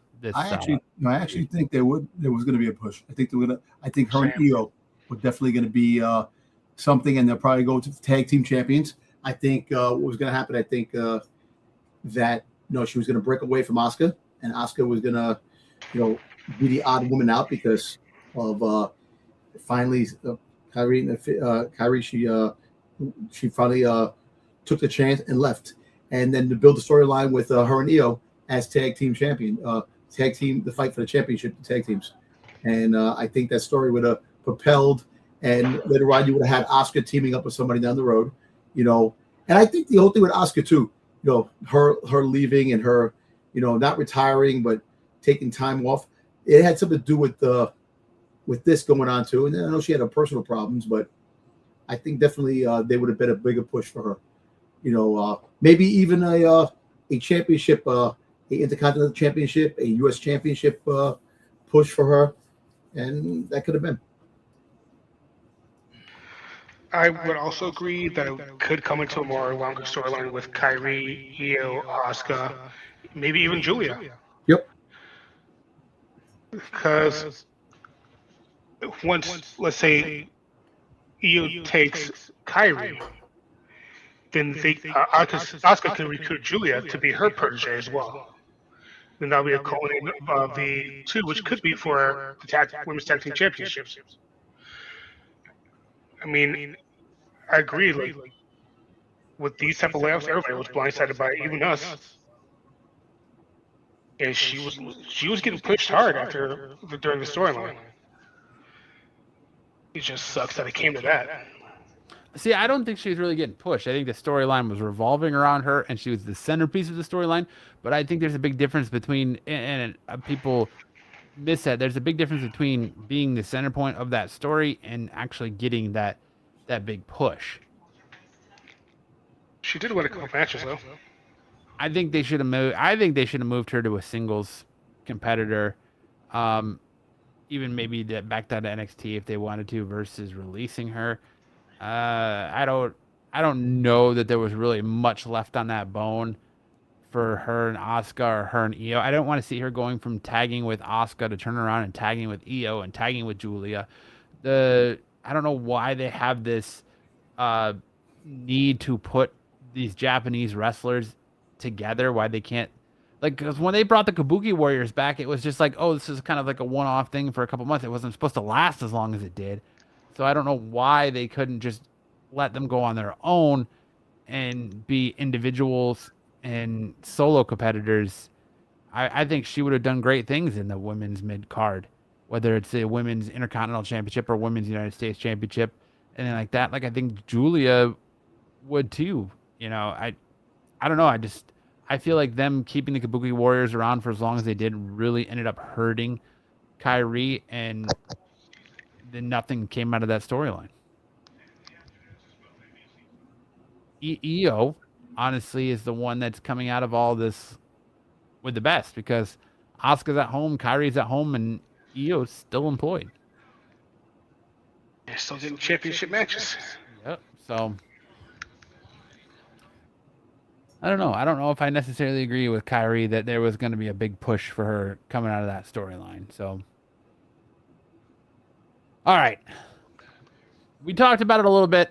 Out of the injury to Brie Bella at SummerSlam, Nikki Bella is going to put her WWE career on hold, effectively changing the storyline between her and Paige, because she says she doesn't want to do this without her sister. So, boys, 2 minutes on the clock. Is it time just for the Bella twins to call this comeback a wash and that it didn't work out, seeing as they're both keep getting injuries and they just move on and, be happy that they got the career that they did and that Brie got one last run with the title? Right. I'm going to keep it short and sweet. I really don't care. There you go. Pretty short and sweet right there. Yeah. The Bellas have been just so bland. They haven't really done anything with the titles. It's just, hey, title match. Win, bye. They have no personality. Their charisma is atrocious. It's all there is just sex appeal, and that's it. You don't think Nikki was doing good things when she was She was going for the title? watching more than she was before. That's pretty harsh. Am I wrong? No, but I think that, there was good storyline there with Paige and Nikki that could have held them over until Brie comes back and they start their tag team championship run. Brie did it when Nikki was gone, and now Nikki just wants to put her career on hold after just being injured for how long? It makes me wonder if she's not fully recovered yet, and that's why she came back for that match at SummerSlam, and since Brie got hurt, she's like, well, I'm not fully healed. I don't know if I can go. Let's just put it on hold. She said she wanted to be done. She doesn't want to wrestle after 2027. So you're going to take the rest of 2026 off and hope to maybe get a couple months depending on the length of Brie's injury? You got a question. Every time she returns, she gets injured. Well, and that's like even within a few months of coming back. That's what I think you just chalk your return up to being a failure, and you go back into being retired. You go back to being remembered as a WWE Hall of Famer, and you call it there. Like, I understand that you wanted to be a women's tag team champion with your sister, but at some point you just gotta admit it's not in the cards. Or you have this feud with Paige and maybe have something come out of it, and maybe have her have one more single title run. There's mid-card titles now that these guys can go after. Paige could be Women's United States Championship. I think that's the direction you go. You have Paige go after Tiffany, and you have her take that belt off Tiffany Stratton, because at least Paige is going to defend it in better matches. Yep. Or you could have Nikki Bella go after the Women's Intercontinental Championship. She'll get right now. Raquel. You go after Raquel. Yeah, you push Raquel how many times and just gave her championship matches for no reason. You could have Nikki have a run with mid-card, things like that. But I think as far as the Bella goes and they want to be tag team champions together, it just doesn't seem to be in the cards. In the cards, yeah. Look, I look at it this way. It's unfortunate injuries play its toll with them coming back. I think what they should do is just become great, good ambassadors to wrestling and chalk it up from there. Or when Brie does come back, you can continue the storyline, but people are going to be not invested anymore like they are. Like the whole thing with Brock and freaking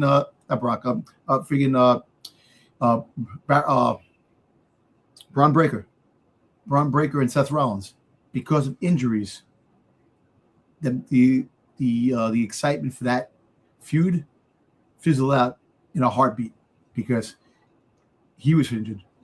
They were both injured at different times. So the same thing with the Bellas. Listen, the Bellas had their time, and you're right. They should move on.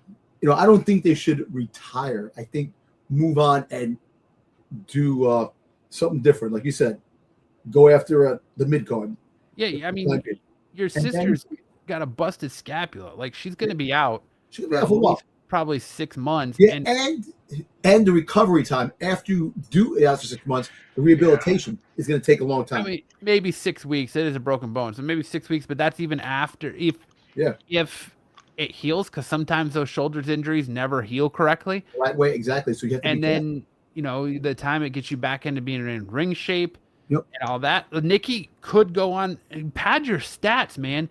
Make it where people, if I was Nikki, man, I would be looking at it like, okay, Brie's hurt. This is my turn in time to make myself undeniable. Go out there and win. She already did that when she went with against Becky. But Matt, you got to look at it this way. Remember, it's scripted. We have no story for you. We have no story for you since your sister's out.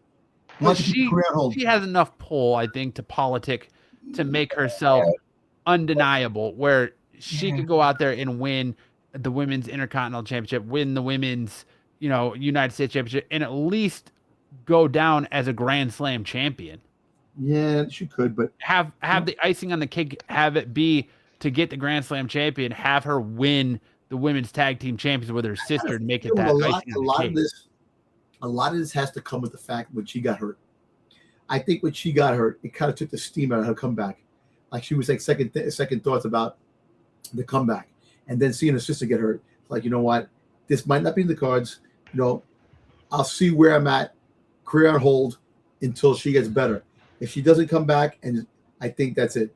I think this could be the possibility you see the last of the Bellas. Even if Brie does get healthier, I think time, the circumstances are definitely not in their favor, and I think they'll move on at that, unless you get that one final run push where they win the belts and but it's going to be a while, because think about it, it's 5 months less of this year. If she's out for a long period of time and come back next year, that's another whole year. Let Paige go on to bigger, better things, move along, and then if you want to have something down the road, you try, but the fans aren't going to care. The fans don't care to begin with. I care. I know I'm just a disgusting chode in the internet, but I love seeing a Nikki Bella booty shake, and I wouldn't kick her out of bed for eating crackers. That is definitely chud material. Hey, listen. I'm fine with it. Creeper. And listen, at the same time, if you know me, I love my booty shaking too. When it comes to I think Nikki Bella is still sexy as hell. She is. She definitely is. She's in her 40s. Be very sexy mama. Yeah, 40s. This and that. So she's definitely she's good. But the fact is that wrestling is not going to be kind to them when they come back, because it took a long time for Brie to get back in her shape, to get back into wrestling after having the kids. So now her injury is going to set her back even longer, and she did a good job. I don't necessarily know if her shape had to do with it. I think a lot of where Daniel Bryan or Bryan Danielson was employed with had a lot to do with it. I know it does, but at the same time, look, but try getting in ring shape. Look, we've never been in ring shape because we've never been in the ring. I've never been in shape, let alone ring shape. I know, that's what I'm trying to say. So think about that. You're a stay-home mom. You stayed home. You took care of kids. Then to go back, all of a sudden, to go back into the thing after you retired a while ago. So I kind of think that the only in shape I am is round. Yep. Yeah. I mean, I'm much lighter now, and I'm not as round, but the only shape I know of is round. Round shape. Oddly shaped. There you go. But I think if they do come back, they come back. If not, I don't think it's going to really matter. But I think I'm very surprised that she's putting her career on hold because of this. So there's a little bit more that factors into this for her doing that. Like she did say that she wanted to go out with a bang with her sisters. They wanted to go out and together. And that's one of the reasons why she probably is doing this, because she specifically said that when she coming back with that's what she wanted. So like I said, maybe they wait a few months, they come back and try one more opportunity and see where that takes them. But the fans aren't going to be interested with the storyline with her, Paige, and Brie. They're going to be checked out, looking for the next big thing. So, yeah, I don't know. I'm just saying, if I'm Nikki Bella, I'm going to go out there and do everything I can to make myself undeniable and go out on a Grand Slam championship. All right. Next topic. MJF taking shots at Roman Reigns last night on AEW Dynamite Grand Slam Mexico. I'm going to play the clip here. I'm going to play the clip of MJF's promo and then get your guys' thoughts on on what MJF had to say regarding Senior Roman Reigns. Cue this up here. Make sure audio for it is on. All right, let's see what old MJF had to say.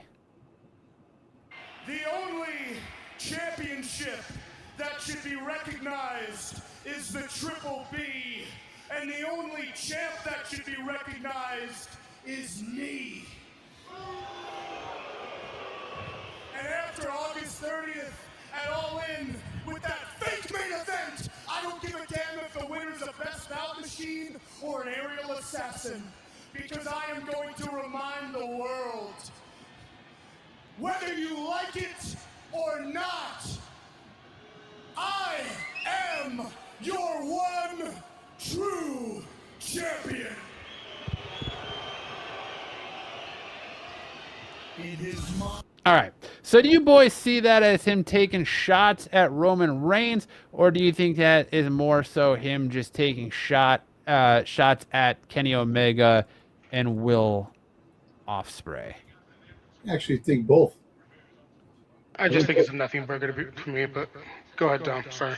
No, I'm just saying. I think it's both because you're calling yourself the one true champion, OTC. You know, that's Roman Reigns is freaking the original tribal chief.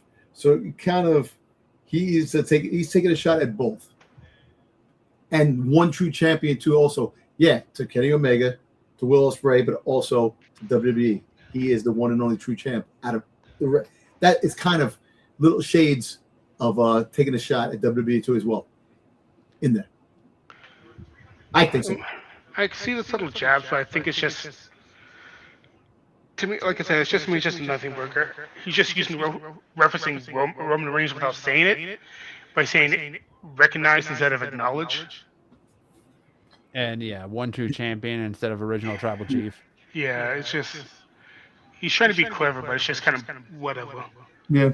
And MJF's known for taking shots and bringing up WWE. Like, he did it when he was going through the whole contract negotiations and making reference to Nick Khan being the only Khan that's worth the damn, and all his comments he's made before. This isn't the first time he's referenced WWE. It won't be the last. I kind of agree with Eric here. I think it is more of a nothing burger, and it's just a coincidence, and he's more so taking shots at Kenny Omega and Will Ospreay. No, he is. But come on, who comes up with the one true champion OTC? A guy who's really good at promos. Yeah, he's good at promos. Don't get me wrong, he's good at promos. Dude, he takes shots. He takes shots as wrestlers all the time. He calls himself the only true champion. He recognizes himself as the only true champion. Yes, it's most likely to Will Ospreay and Kenny Omega, but that statement can make ripples. The one true champion. The hell with you, OTC. Freaking the original tribal chief. Kind of little shades thrown out there. It may not be directly, but it is a shade throwing it out there.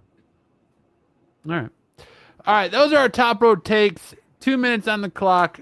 Top 5 hottest news stories in professional wrestling today. Now I hand it over for the dirtiest man in the business, the man that has his ear to all the dirt sheets. Dirty Dom, what are the dirt sheets?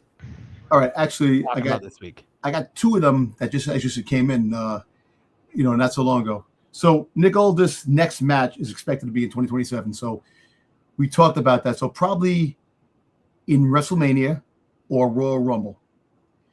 One of those matches in 2027, and it might be against McIntyre because McIntyre was the original person that the whole feud was supposed to be about with Nick Aldis, is that he was getting screwed. So if give or take 2027, you'll see Nick Aldis in wrestling here again.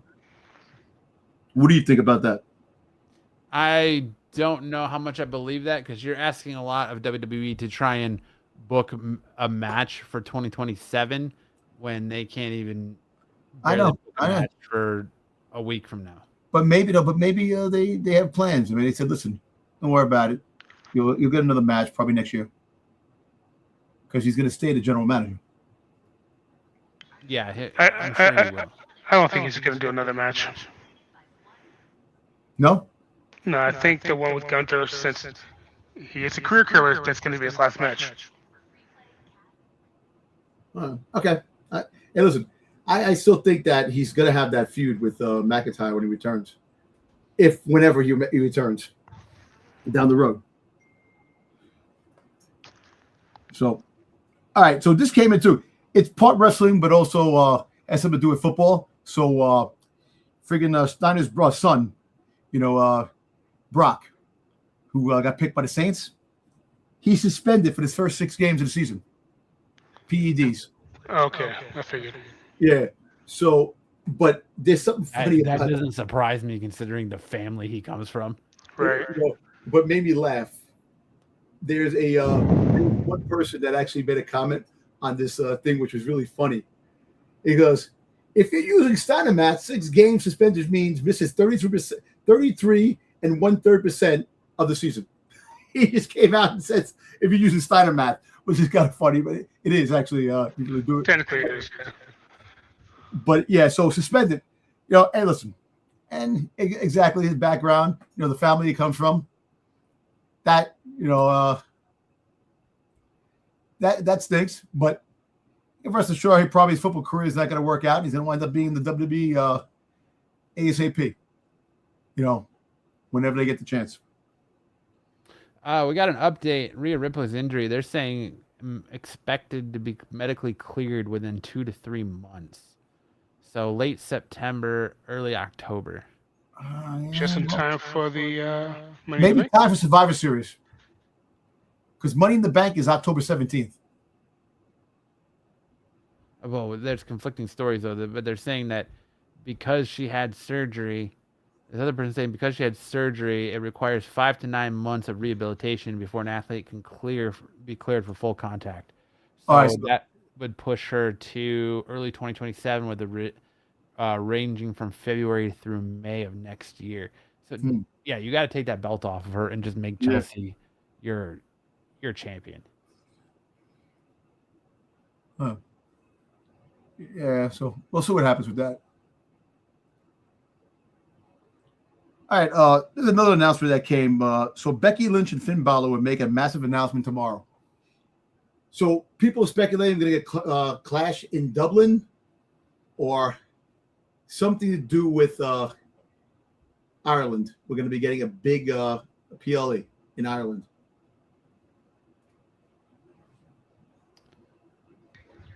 But will be announced next summer. They're going to announce it tomorrow. Do we get Royal Rumble in Ireland? Not this year, not next year, but the following year? I would say maybe a SummerSlam. Maybe I don't know. Maybe Crown Jewel. Backlash.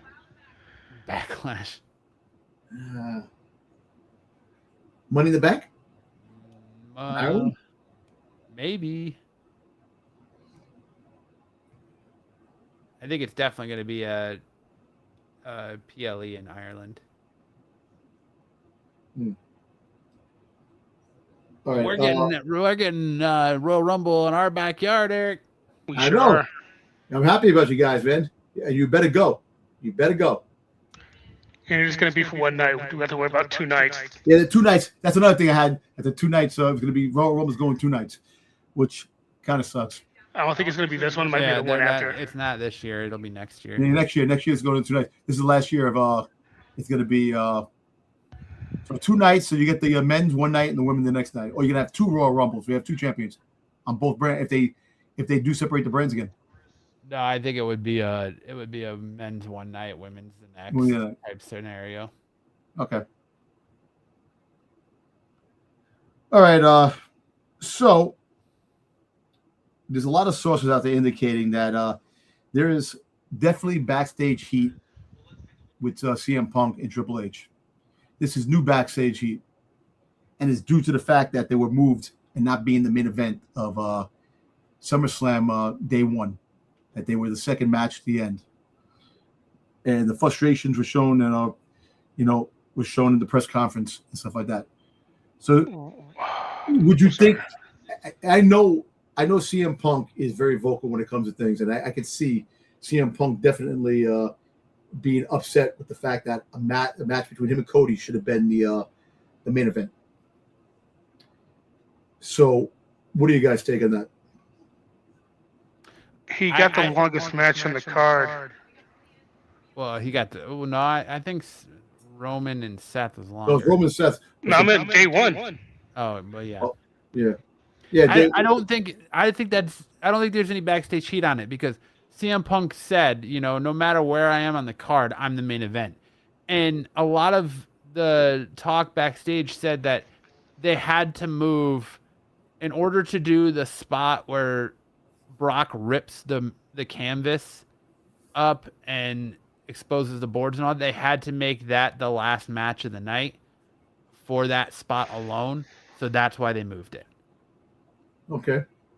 And there was more heat and more interest because they didn't have enough time to build a story between CM Punk and Cody Rhodes and make people care. Like, so much so that they had to revert to the, I don't like you. I respect you and I love you, but I don't like you. Like, what the fuck are we talking about here?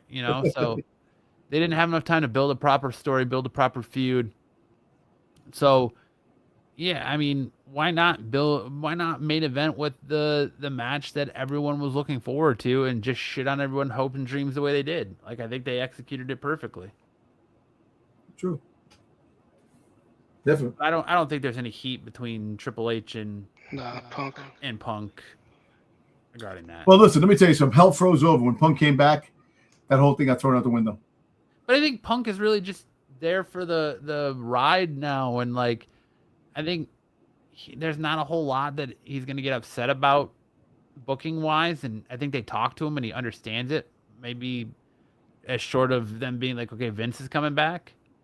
I don't really think Punk cares, Yeah. He's champion. He's making the money. Like, he's the draw. He's what everyone wants to see. So I don't think he really cares about match placement. Match placement.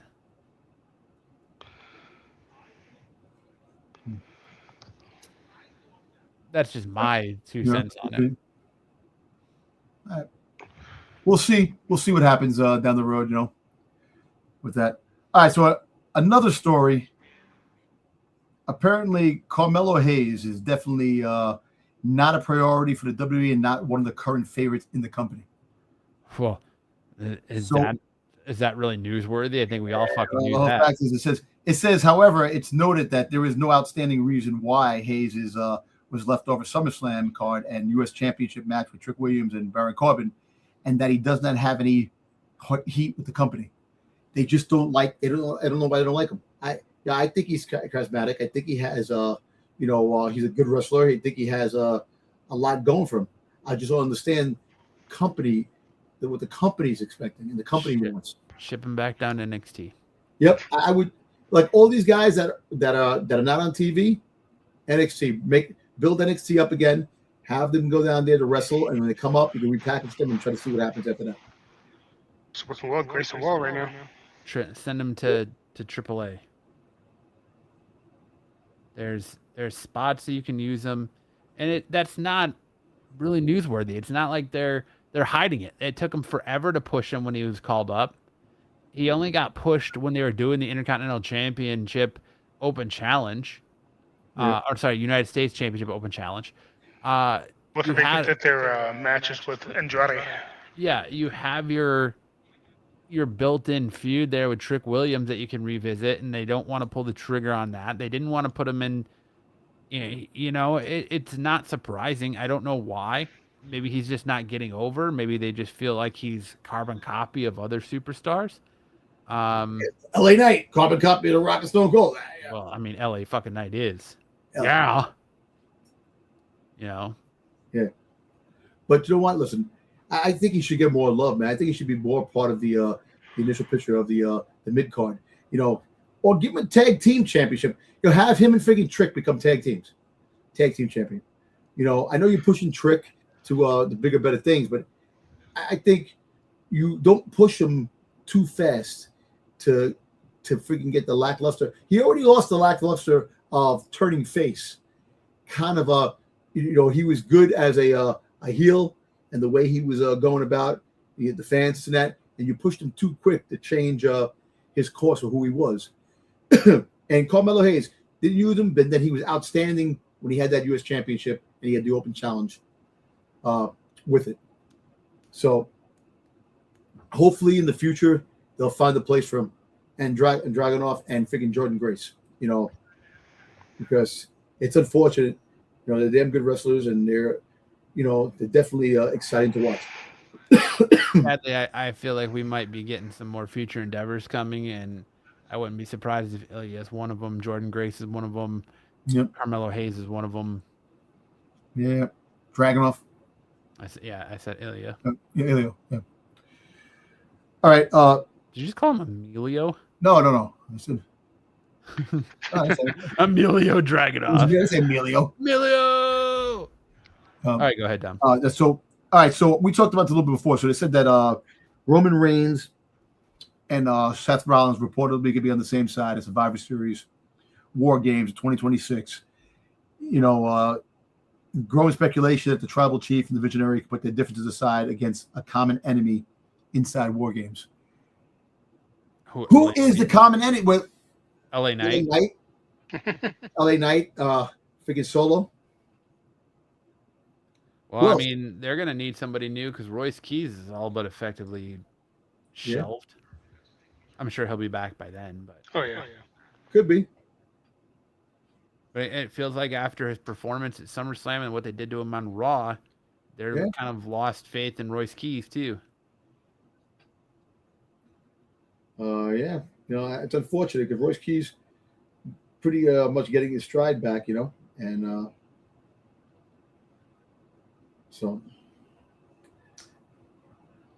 I don't know.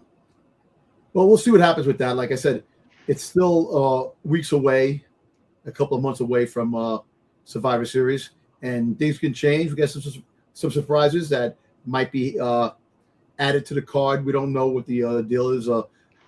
We don't really know what the hell Money in the Bank is going to be yet. Who's the participants of Money in the Bank? You still don't know the participants that are going to be in freaking goddamn Worlds Collide. So you still got a lot to go. But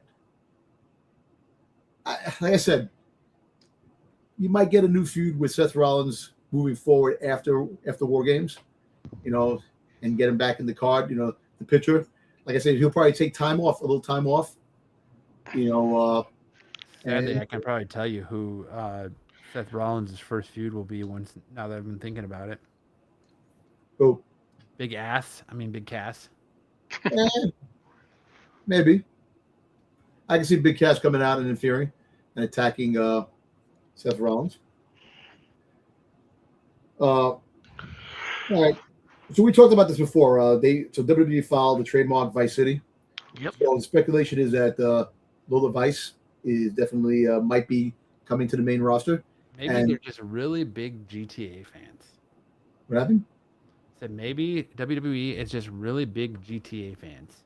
Yeah. Could be. Like I said, you're going to have the summertime. It's almost the end of the summer.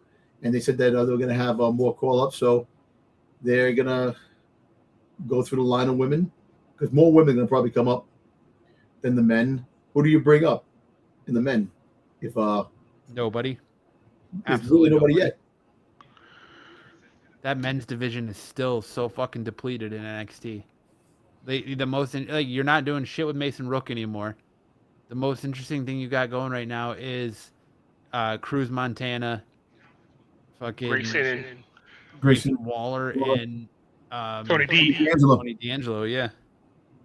Everyone else is pretty much throwaway down there. Well, you got Miles Bourne, and this guy are tag team. I don't need to see Timu Randy Orton. Yeah, right. The Timu Randy Orton. But they are tag team champions, and he's a double champion now. On there, so. And the other thing is, like we talked about before, that they took out on the replay of on Netflix on Raw when Becky Lynch said sleeping with Dominic Mysterio. He goes, "You're not even the best champion when you slept with Dominic Mysterio." So saying that invading that, figuring that you had Rhea Ripley as. If you're gonna quote the line, quote it right.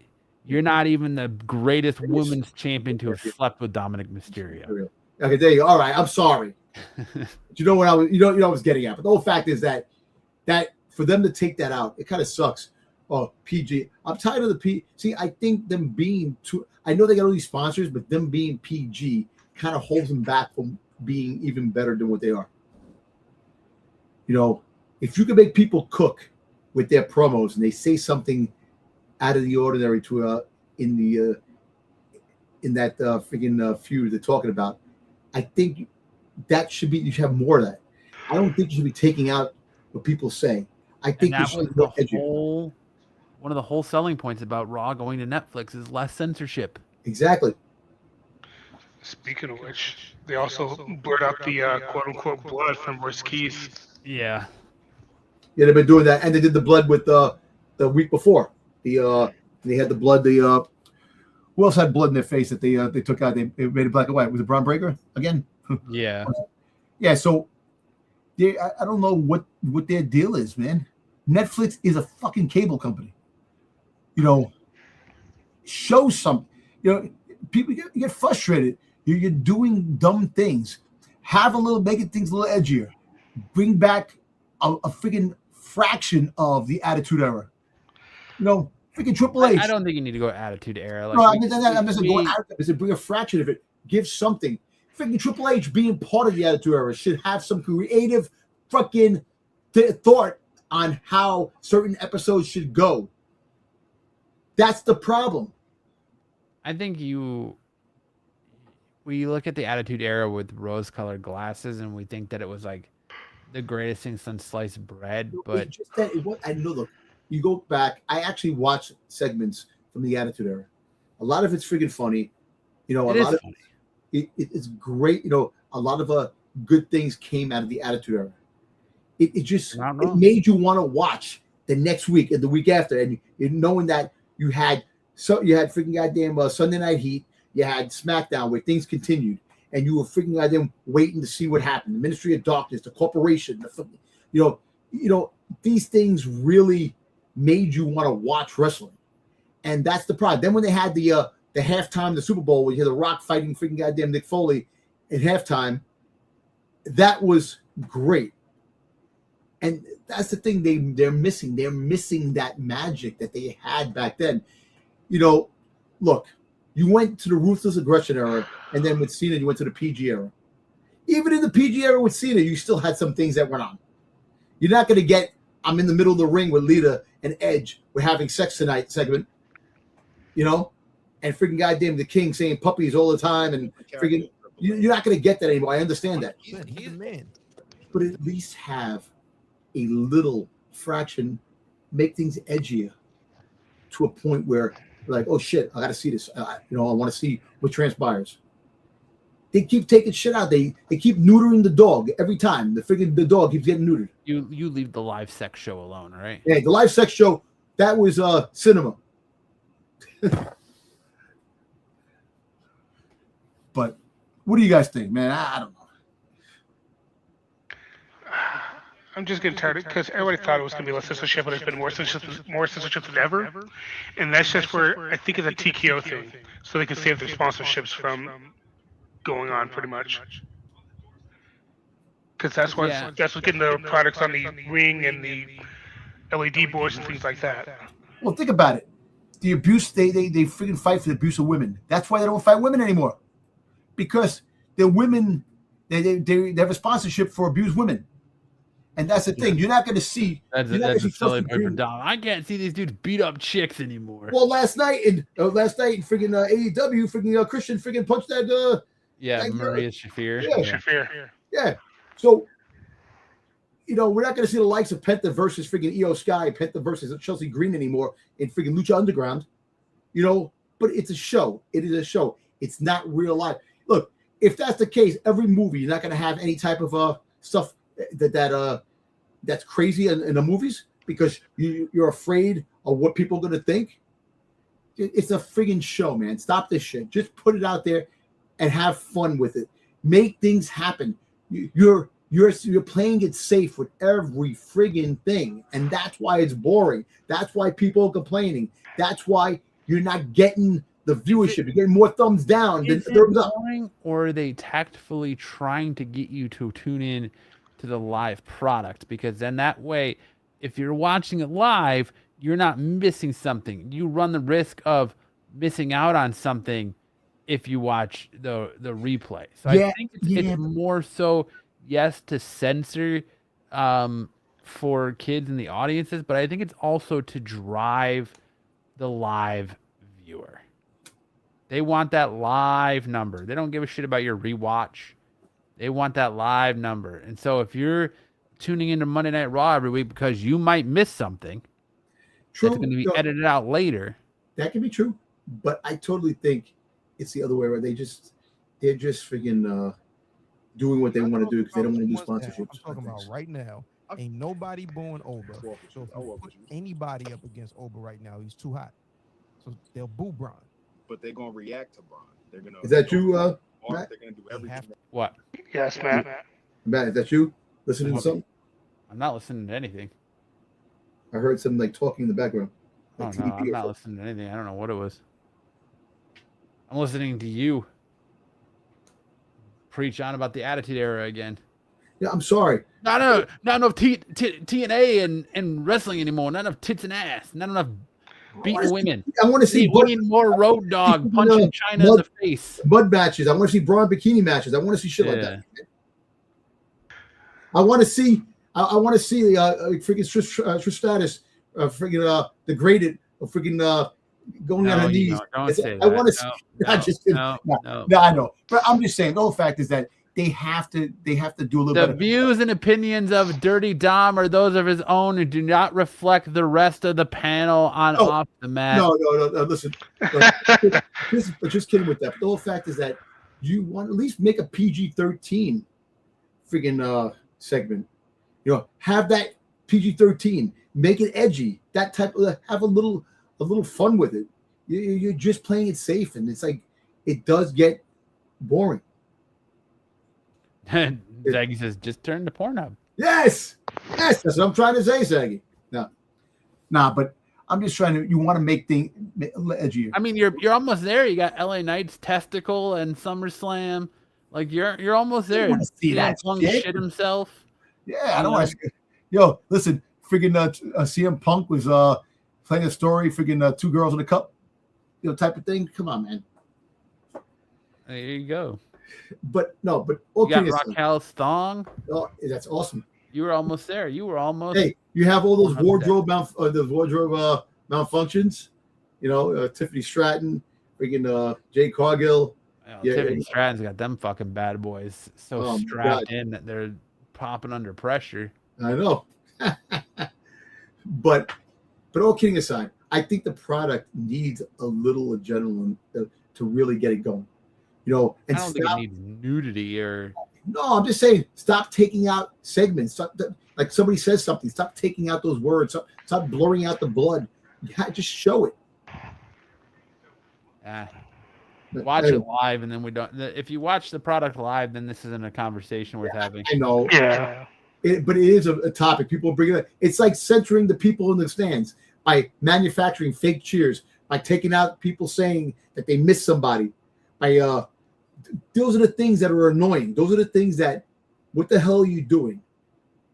You're freaking out there censoring, you're blocking, you're doing all these things because you don't like the criticism. You don't like certain things. Listen, you will get more eyes watching if you freaking goddamn make it edgier.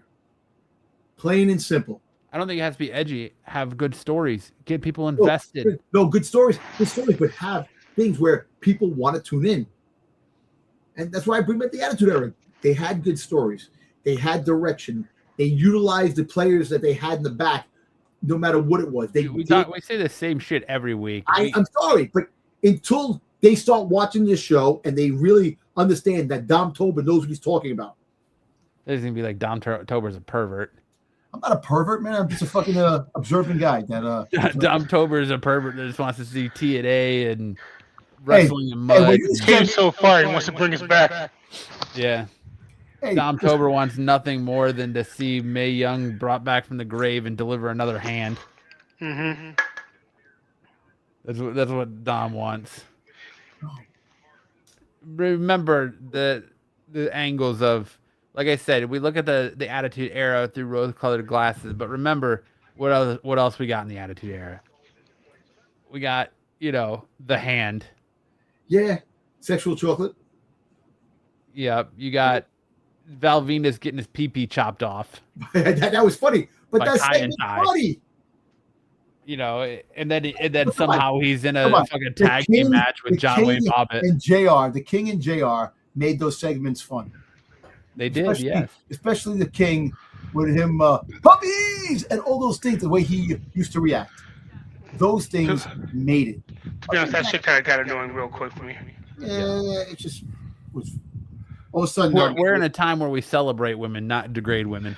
I know we celebrate women, but the fact is that they don't want to lose a sponsorship for abusive women. That's why they don't have women fighting men.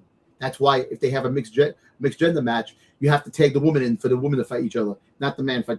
So it's entertaining. It's a show. It's not like it's a real life. You're showing this. It's part of the sports entertainment. First of all, wrestling altogether. You have young kids watching it. It's showing people beat the shit out of each other. You're going to have your kids sit there and watch that. But you're not going to have your kids sit there and watch something that has an Attitude Era figure-esque. The 90s kids, we were great. The kids had it great. They watched a friggin' entertaining show. Wrestling was number one. Do that again. I don't think it works. The world we live in can't do shit anymore. I just don't think the Attitude Era works in today's climate, man. Because everybody gets offended, or there's always something. That's it. And you're gonna get sued. And I think TKO and WWE are locked up in enough lawsuits between the Janelle Grant, Vince McMahon arbitration. Well, that's over with. The Janelle Grant thing is over with. No, there's just an arbitration, so it's not in the public eye anymore. You got the Ring Boy lawsuit. They just had lost a shit ton of money from the lawsuit with the stockholders over the merger with TKO. So I mean, they're in a lot of lawsuits right now. Listen, and I don't think they need another one because someone watch the Lucha Underground and go back to the 90s and watch the Attitude Era. People watching this, watch that stuff if you really want good wrestling, man. That's it. That's all I gotta say. I hear you, Tom. I just want good stories. I don't need No, to I want good necessarily stories, see too. bra and panties matches. I don't need to see mud matches, but we do need good. Come on, you had Stacy Keibler's legs going on. I know. Good. Come on, I know. Tori Wilson's boobs is all over pay-per-view. When she had TNA testing friggin' yeah. Yep. That was great. Testing Albert. Yep. Yeah. But all right, what else you got on the dirt sheets? Is that it? Man. That's it for this week. All right, now we're going to move into our 3 count. The 3 count is where we take our reviews from the past week and we give you our best moments, worst moments, and what were they thinking moments of the night. We already thoroughly covered SummerSlam, so we won't talk about that. But let's go all the way back to Friday Night SmackDown last Friday. Eric, give me your best moments, worst moments, and what were they thinking moments of the night from Friday Night SmackDown last week. SmackDown was such a slog. It's kind of hard as hell. I just did not like the Cody Punk shit. And what would they think of was giving Julio a squash match? Yeah, that pissed me off. I can't think of anything good. Well, probably no, scratch that. The Rey Fenix match was pretty good. What's the only thing good about that show? Rey Fenix versus JD McDonough. Yes. Yeah, for me, the best moment of the night was Haku coming out with the MFTs. Yeah. Yep. That was cool. I like that, and I hope he sticks around, and then that kind of starts leading into another bloodline type. let me tell you something. Do you think that Jacob Fatu goes with them? Like he betrays Roman? That Jacob Fatu is the one that actually betrays Roman and moves forward, and he winds up going back with them and building a bigger group, and becomes like the because eventually I think Jacob Fatu is going to become the new new tribal chief. He's going to become the new tribal chief down the road. We said that about Solo. Look what happened. Yeah, that's Solo, but Jacob Fatu. I don't know. I definitely see Jacob Fatu turning on Roman. I just don't know if he's going to join the MFTs. My what were they thinking moment of the night? Yeah, it would probably be squashing Julia. Yep. The way they did. And the worst moment of the night for me would probably be the Punk Cody stuff. Actually, yeah, I'll go with that. Okay. Now Raw's next. Yeah, listen, wait. I didn't do the SmackDown yet. Okay. Sorry, my bad. But listen, the worst moment of the night. What the fuck was Charlotte Flair wearing? That oversized coat that she was wearing, that she came out with. What the hell was that? But anyway, the highlight of the night was Jay McDonough and Ray Phoenix. That was actually that was a pretty good match. And what were they thinking was the Julia match getting squashed in that quickly, and that's sad how they treating her. I also liked when Finn Balor was talking and friggin' Sammy came out and then Gunther came out and attacked both of them. I kind of like that when Nick Aldis came out.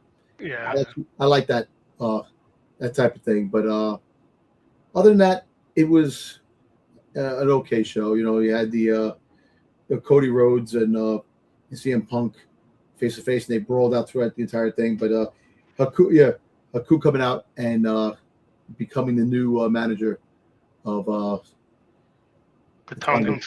Yeah, the Tongans. So, but you know what's funny? Because think about it, Jacob Fatu has a Tongan death grip. That was based off. That's why he should be part of that group. But anyway, that's what I'm trying to say. Down the road, maybe he'll betray Roman and do that, and maybe they'll attack Roman down the road too. You know, you'll have that. So, but yeah, that was it. Now we move into Monday Night Raw. Best moment, worst moment. What were they thinking moment of the night from Monday Night Raw? Go, Dom. You can go first. Go first on it. You want me to go first? Yeah, go first. Yeah. Best moment of the night for me at Monday Night Raw, hands down. It's a tie between the Becky Lynch promo and LA Knight promo. I think LA Knight had a good promo, spitting heat, talking about his Walmart watch. That was funny. Yeah, I like the whole spelling of the "you suck" in military phonetics. That was good. But I mean, Becky Lynch, man, came out spitting heat. I love the return of Stephanie Vakir. Yep. And it looks like her backside got even bigger. Yep. Jesus Christ. Hey, man, I am still a red-blooded American male. Dude, let me tell you something. I'm going to tell you this. Between Stephanie Vakir and Roxanne Perez, oh my God. Matt's jealous of Miles Born. Yeah, I tell you, man, Miles Osborne, God bless that guy. He is definitely eating well. So, Okay, so they did have a Danhausen segment, but apparently it was during the break. it was during the break. Yeah, I didn't show it. So, what were they thinking was the debut of Big Cass. We knew that Big Cass had been coming for the last 4 weeks, 3-4 weeks. Corey Graves, who has history of Big Cass, because Corey Graves is married to Big Cass's ex-fiance, he didn't really have much to say about Big Cass. He was pretty quiet. Yeah. And why have him come out and attack Javon Evans. If you really want to make a statement, why wouldn't you have Big Cass come out and attack Obafemi? Yep. Why wouldn't you have Big Cass come out and attack Braun Breaker? You know, attack Roman Reigns. There's bigger positions to make Big Cass more of a player than just to come out and attack Javon Evans and then the backstage segment be like, it's nothing personal, bro. Just wrong place, wrong time. I'm here. I'm here to make a statement. Cool. Make a statement somewhere else. Yeah. Good job, bro. Way to go, Big Bill. You make that statement against Obafemi, or you make that statement against Roman Reigns. Don't make that statement against Javon Evans. Like, unless they're gonna try and go with this whole bully route, like they've done like multiple times. Yeah. Maybe. I don't know. So hands down, the best moment, the stare down between Braun Breaker and Obafemi. For what can be. I guess I don't get a worst moment of the night. Oh, you didn't get a worst moment? I just did. You said the worst moment. What were they thinking? No, he said just what we're thinking. Okay. I thought that was the worst one. I'm sorry. Worst moment of the night for me is Braun Breaker versus Joe Hendry, because fucking poor Joe Hendry, man. They wanted him so bad, coveted him so bad, seeked him out and groomed him so bad to come to WWE just to fucking turn him into a glorified jobber. All right, there. Now you can go, Dom. You impatient. I'm sorry. No, so the best moment was the stare down. Just that alone made you think what the future holds, and it could be a great thing, or they could fuck it up. But just that, and then my worst moment. Well, what were they thinking? Yo, you're burying my boy Ethan Page, man. I fucking goddamn hate that, man. I really hate that. They're not burying Ethan Page. They're making him freaking lose, man. Javon Evans, they're making him lose this way, that way. He beat Rey Mysterio. He's got to win. Got to keep making him win. The ego has to win all the time. You want to freaking goddamn have like a Roman Reigns over, freaking all these guys over. I want freaking Ethan Page over. I want them to freaking goddamn push Ethan Page where you can't push any more freaking wrestlers beyond that. Anyway, that being said, the worst moment was the Joe Hendry fight. They really burying Joe Hendry, and it really sucks, and you make Braun Breaker look a little bit more intimidating,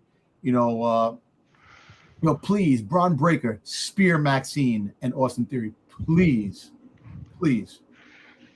And the Jacob Fatu and Royce Keys thing, man, it sucks. Like I said, Royce Keys, they had him off TV. They finally found a spot, and now he looks like he's going to be off again. So, but you're right. The promos, LA Knight and Becky Lynch, pristine. The best part when freaking LA Knight was doing the whole Yankee, Oscar, uniform, Sierra, uniform, Charlie, Kilo, you suck. That was great. So, yeah, that was good. Brother. Let's shave our beards, brother. So that was good, and also the ending when Roman Reigns met Rey Mysterio, and Rey Mysterio was just telling him, made a proposition for him. So that was good. For my best night, promo-wise, LA Knight, match-wise, street fight. What were you thinking? I gotta just. Oh man. Yeah, just the whole big cast thing just irritated me. Why? Because they brought him back, or because he debuted where he debuted? The way they debuted him. Oh, big cash in. I agree. Wasted. And I don't even care that he's not with Enzo Amore. I just to debut him in the spot they did. It doesn't do anything for him. Worst thing, I think probably just Sol Ruka losing to Roxanne. But I wouldn't say losing because she won by DQ. But just the way the match ended. Yeah, it's it's disheartening if they're already gonna start giving up on Sol Ruca. Yeah. Yo, people are not freaking aboard Soruka. They're not. I love Sol Ruca. I know you do. I know you do. That's another thing. You know, Roxanne Perez ain't getting the push either, man. She's like playing second, third fiddle. You know, she came up. She's a prodigy. Come on, man. Give her something, man. She's the prodigy, but she's been stuck with the dead end group in the Judgment Day. Oh, and that's the problem. You got to have her break free. Let's just give the belt to Raquel Rodriguez because she deserves it. After we've given her championship match after championship match after championship match after championship match after championship match that she can't win. Makes sense.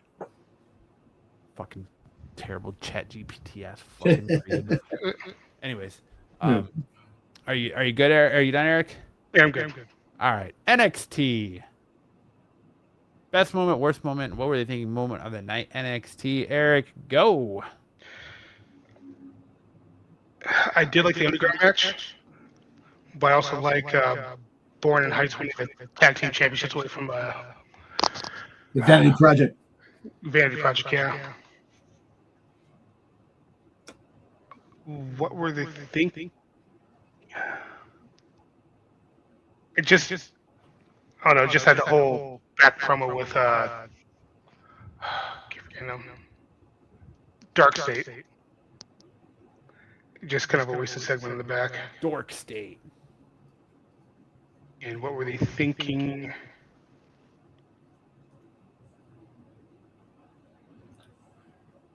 Just the whole Mason Brook thing right now. Yeah, that guy. Who knows how long that guy's gonna be around? They got to start doing those more.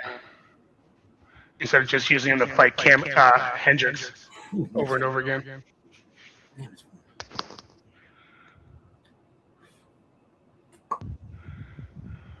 But that's myself. Did you watch NXT this week? Yeah, I watched it. I actually, the best moment was having the tribute ad for Dory Funk Jr., who passed. They had that following the news that he was honoring him. He had a memorial tribute honoring him, so that was kind of cool. I actually liked the the segment though with Tony D'Angelo, Grayson Waller, and Cruz Montana. That now you're gonna get the announcement of Waller versus Montana in face off number one contenders match next week, with the winner getting a shot at Tony D'Angelo's NXT at Heatwave. Yep. I think that's pretty cool. I think with the Grayson Waller coming into the fold has made the segments and the show a little bit better. You know, like certain things, like keep saying if you're not going to utilize anybody in SmackDown or Raw, bring them back down to NXT. Make them, get them TV time at NXT, and give them a chance of maybe winning a champion in NXT and try to repackage themselves. I like Jada Parker winning. And Theo Hall. I like that. Any win for Jada Parker, I get, because I want her to make it to the main roster. I want her to get up there. I want to see her, see what she can do in the main roster. I know she's not doing anything in NXT as much as in that, but on the main roster, she might have some something good to like really contribute on the main roster. But yeah, the Vanity Project with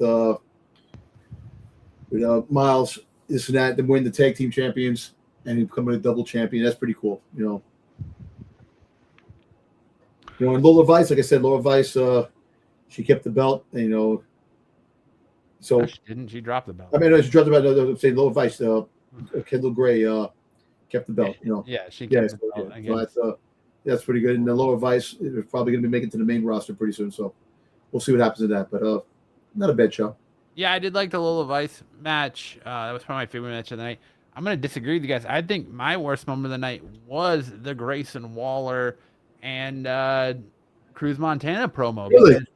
You had such a strong promo from Grayson Waller the week before, where everyone's praising him for the new pipe bomb and praising Cruz Montana, and then you come out and you kind of deliver this one where they really didn't have much to say. It felt like Grayson Waller was kind of stumbling over himself. It wasn't really as planned out. It didn't feel it wasn't as impactful as it was the week before. It just felt like it was kind of unnecessary. Like, I liked the Tony D'Angelo part of it, but Grayson Waller and Cruz Montana going back and forth was just kind of like, Well, Cruz kept stumbling over his own words. yeah, I just feel like it wasn't what it needed to be. Yeah. And I did like Jada Parker and Thea Hale defeating Petrovic and Nikita Lyons, because it feels like they're finally giving Jada Parker that push, and Jada Parker is finally starting to come along. And I think that working with Natty has really helped her. So I'll give credit where credit's due, that I feel like Jada Parker is finally coming into her own and making a bigger name for herself and stepping out of the rest of that locker room. But yeah, I could do without Dark State stuff. I think that's like the worst moments of my night. And I did like the Zarya match too. I liked the Speed Championship going down to a time limit expiration. Yeah, no, you're right. And yeah, that was good too. Yeah, First player. But I'm a Zarya stan. I like me some Zarya. Same. Also you have Bob was talking to somebody on the phone, and it could be Enzo. We'll have to wait and see. A stone. But that's it. Yeah, that's NXT. Did anybody watch Dynamite? The promo. Yeah, the promo. The Christian. I seen that part. When we talked about the hitting women in the wrestling. It's a no-go in WWE anymore, but they wound up doing it in AEW. So I saw some of it. Like I said, the MJF, the only true champion. Yeah, I didn't mind the mark. I think the best moment of the night was the MJF stuff. I did enjoy the Mark Davis, Will Ospreay street fight. Yeah.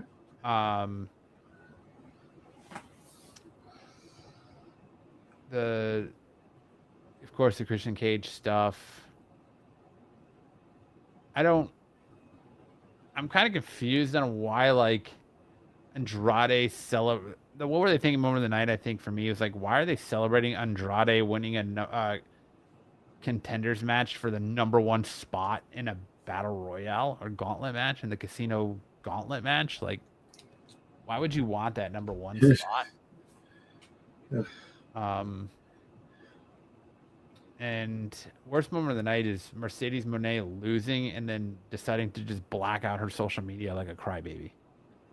You know what's funny? One of the funniest moments of the night was Ciampa freaking taking a dick pic. Which is kind of funny. You got Ciampa taking a dick pic. You got LA Knight's balls and SummerSlam. Exactly. Just a weekend. What about you, Eric? Did you watch Dynamite or no? I did not. Eric says he does not like AEW. No, he didn't say that. He said he didn't watch it. Eric says, I hate AEW. You're putting words in his mouth. You know, let him. He hates AEW. I don't mind. It's just, I just got used to the production. That's it. Yeah. I said, hey, Eric, do you want to go to an AEW show? He said, get that shit away from me. You want to read the messages again, sir? You know what? If I ever get a chance, I'll go see the AEW match. I wouldn't mind. Let me ask you this. Mm-hmm. What's the AEW show that's coming here? Full Gear. Okay. AEW dump. Yeah. AEW Full Gear, Triple Mania Night 1, or Royal Rumble. Which one are you picking? Well, the Royal Rumble, of course. Listen, I'm a WWE guy by heart, man. Yes, I glaze over the other wrestling outfits that are out there, to look at because, look, since we do this wrestling show, I want to be able to have some kind of knowledge on what's going on in the world of wrestling. So I'll watch stuff here and there. Like AEW, I've been really like, I haven't watched a lot of it. And I'll be honest with you, when I get a chance, I'll watch something here and there. TNA, I'll try to catch a show, when I get a chance. And like NXT, I don't watch NXT as much as I really concentrate on SmackDown and Raw, but NXT I actually watch more than the other two shows. So I kind of, like AEW has its moments where things are really cool, and then like a lot of times that AEW may not bring the best friggin' stuff out there, but yes, the Royal Rumble I would definitely AEW go. doesn't bring the breast, huh, Dom? The breast. I caught myself. I said the breast. But AEW, like a Royal Rumble, I would definitely see. But I want to catch an AEW show when I get a chance. Like, I don't care if it's a Dynamite or Collision or something like that. Something, a minor one, not a pay-per-view. I don't care about the pay-per-view. But if I do get tickets for a pay-per-view, then I'll go. But I want to see bra and panty matches. They have to show it in there. You have a better shot at AEW than doing WWE. I know exactly. And you have mixed. Dom says, I only want to go to an AEW match if Christian Cage is going to be punching Marina Shafir again. Listen, I want to see freaking mixed gender matches, and they get in the freaking goddamn gender matches. What? You want to see misgender matches? Oh, I said I want to see freaking goddamn freaking mixed. Not okay. Thank you, Eric. You see, he stops me. Stop that. Stop trying to get me in the freaking moment. But no. Hey, being a wrestling fan, man, you gotta be happy and eat good, because there's like so much fucking wrestling out there. Every day of the week, you got a show. Between Evolve, also you have all that stuff. So you have a lot of wrestling Monday through Sunday, if you really think about it. You do have a lot of wrestling, yes. What happened? I said, yes, you do have a lot of wrestling. Yes, you do. So being a wrestling fan, it's like a eating good. The only thing we have wrestling on Sundays is just a pay-per-view event on AEW. That's it. Yeah.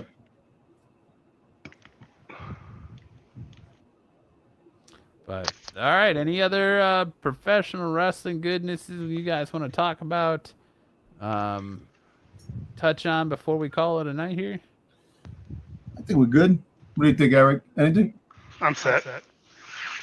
Yeah, I think we sufficiently nailed it. Talked about our recap of SummerSlam, did our hot takes, recapped our shows. Dom filled us in on what the dirt sheets are dirting on. Yeah. We covered it all this week. So I think it was a pretty good show. It was a very good show. Yeah. But yeah, that's going to do it for this week's episode of Off the Mat. Thank you so much for the chat. Thank you much to Patrick and Zaggy for hanging out. Yep.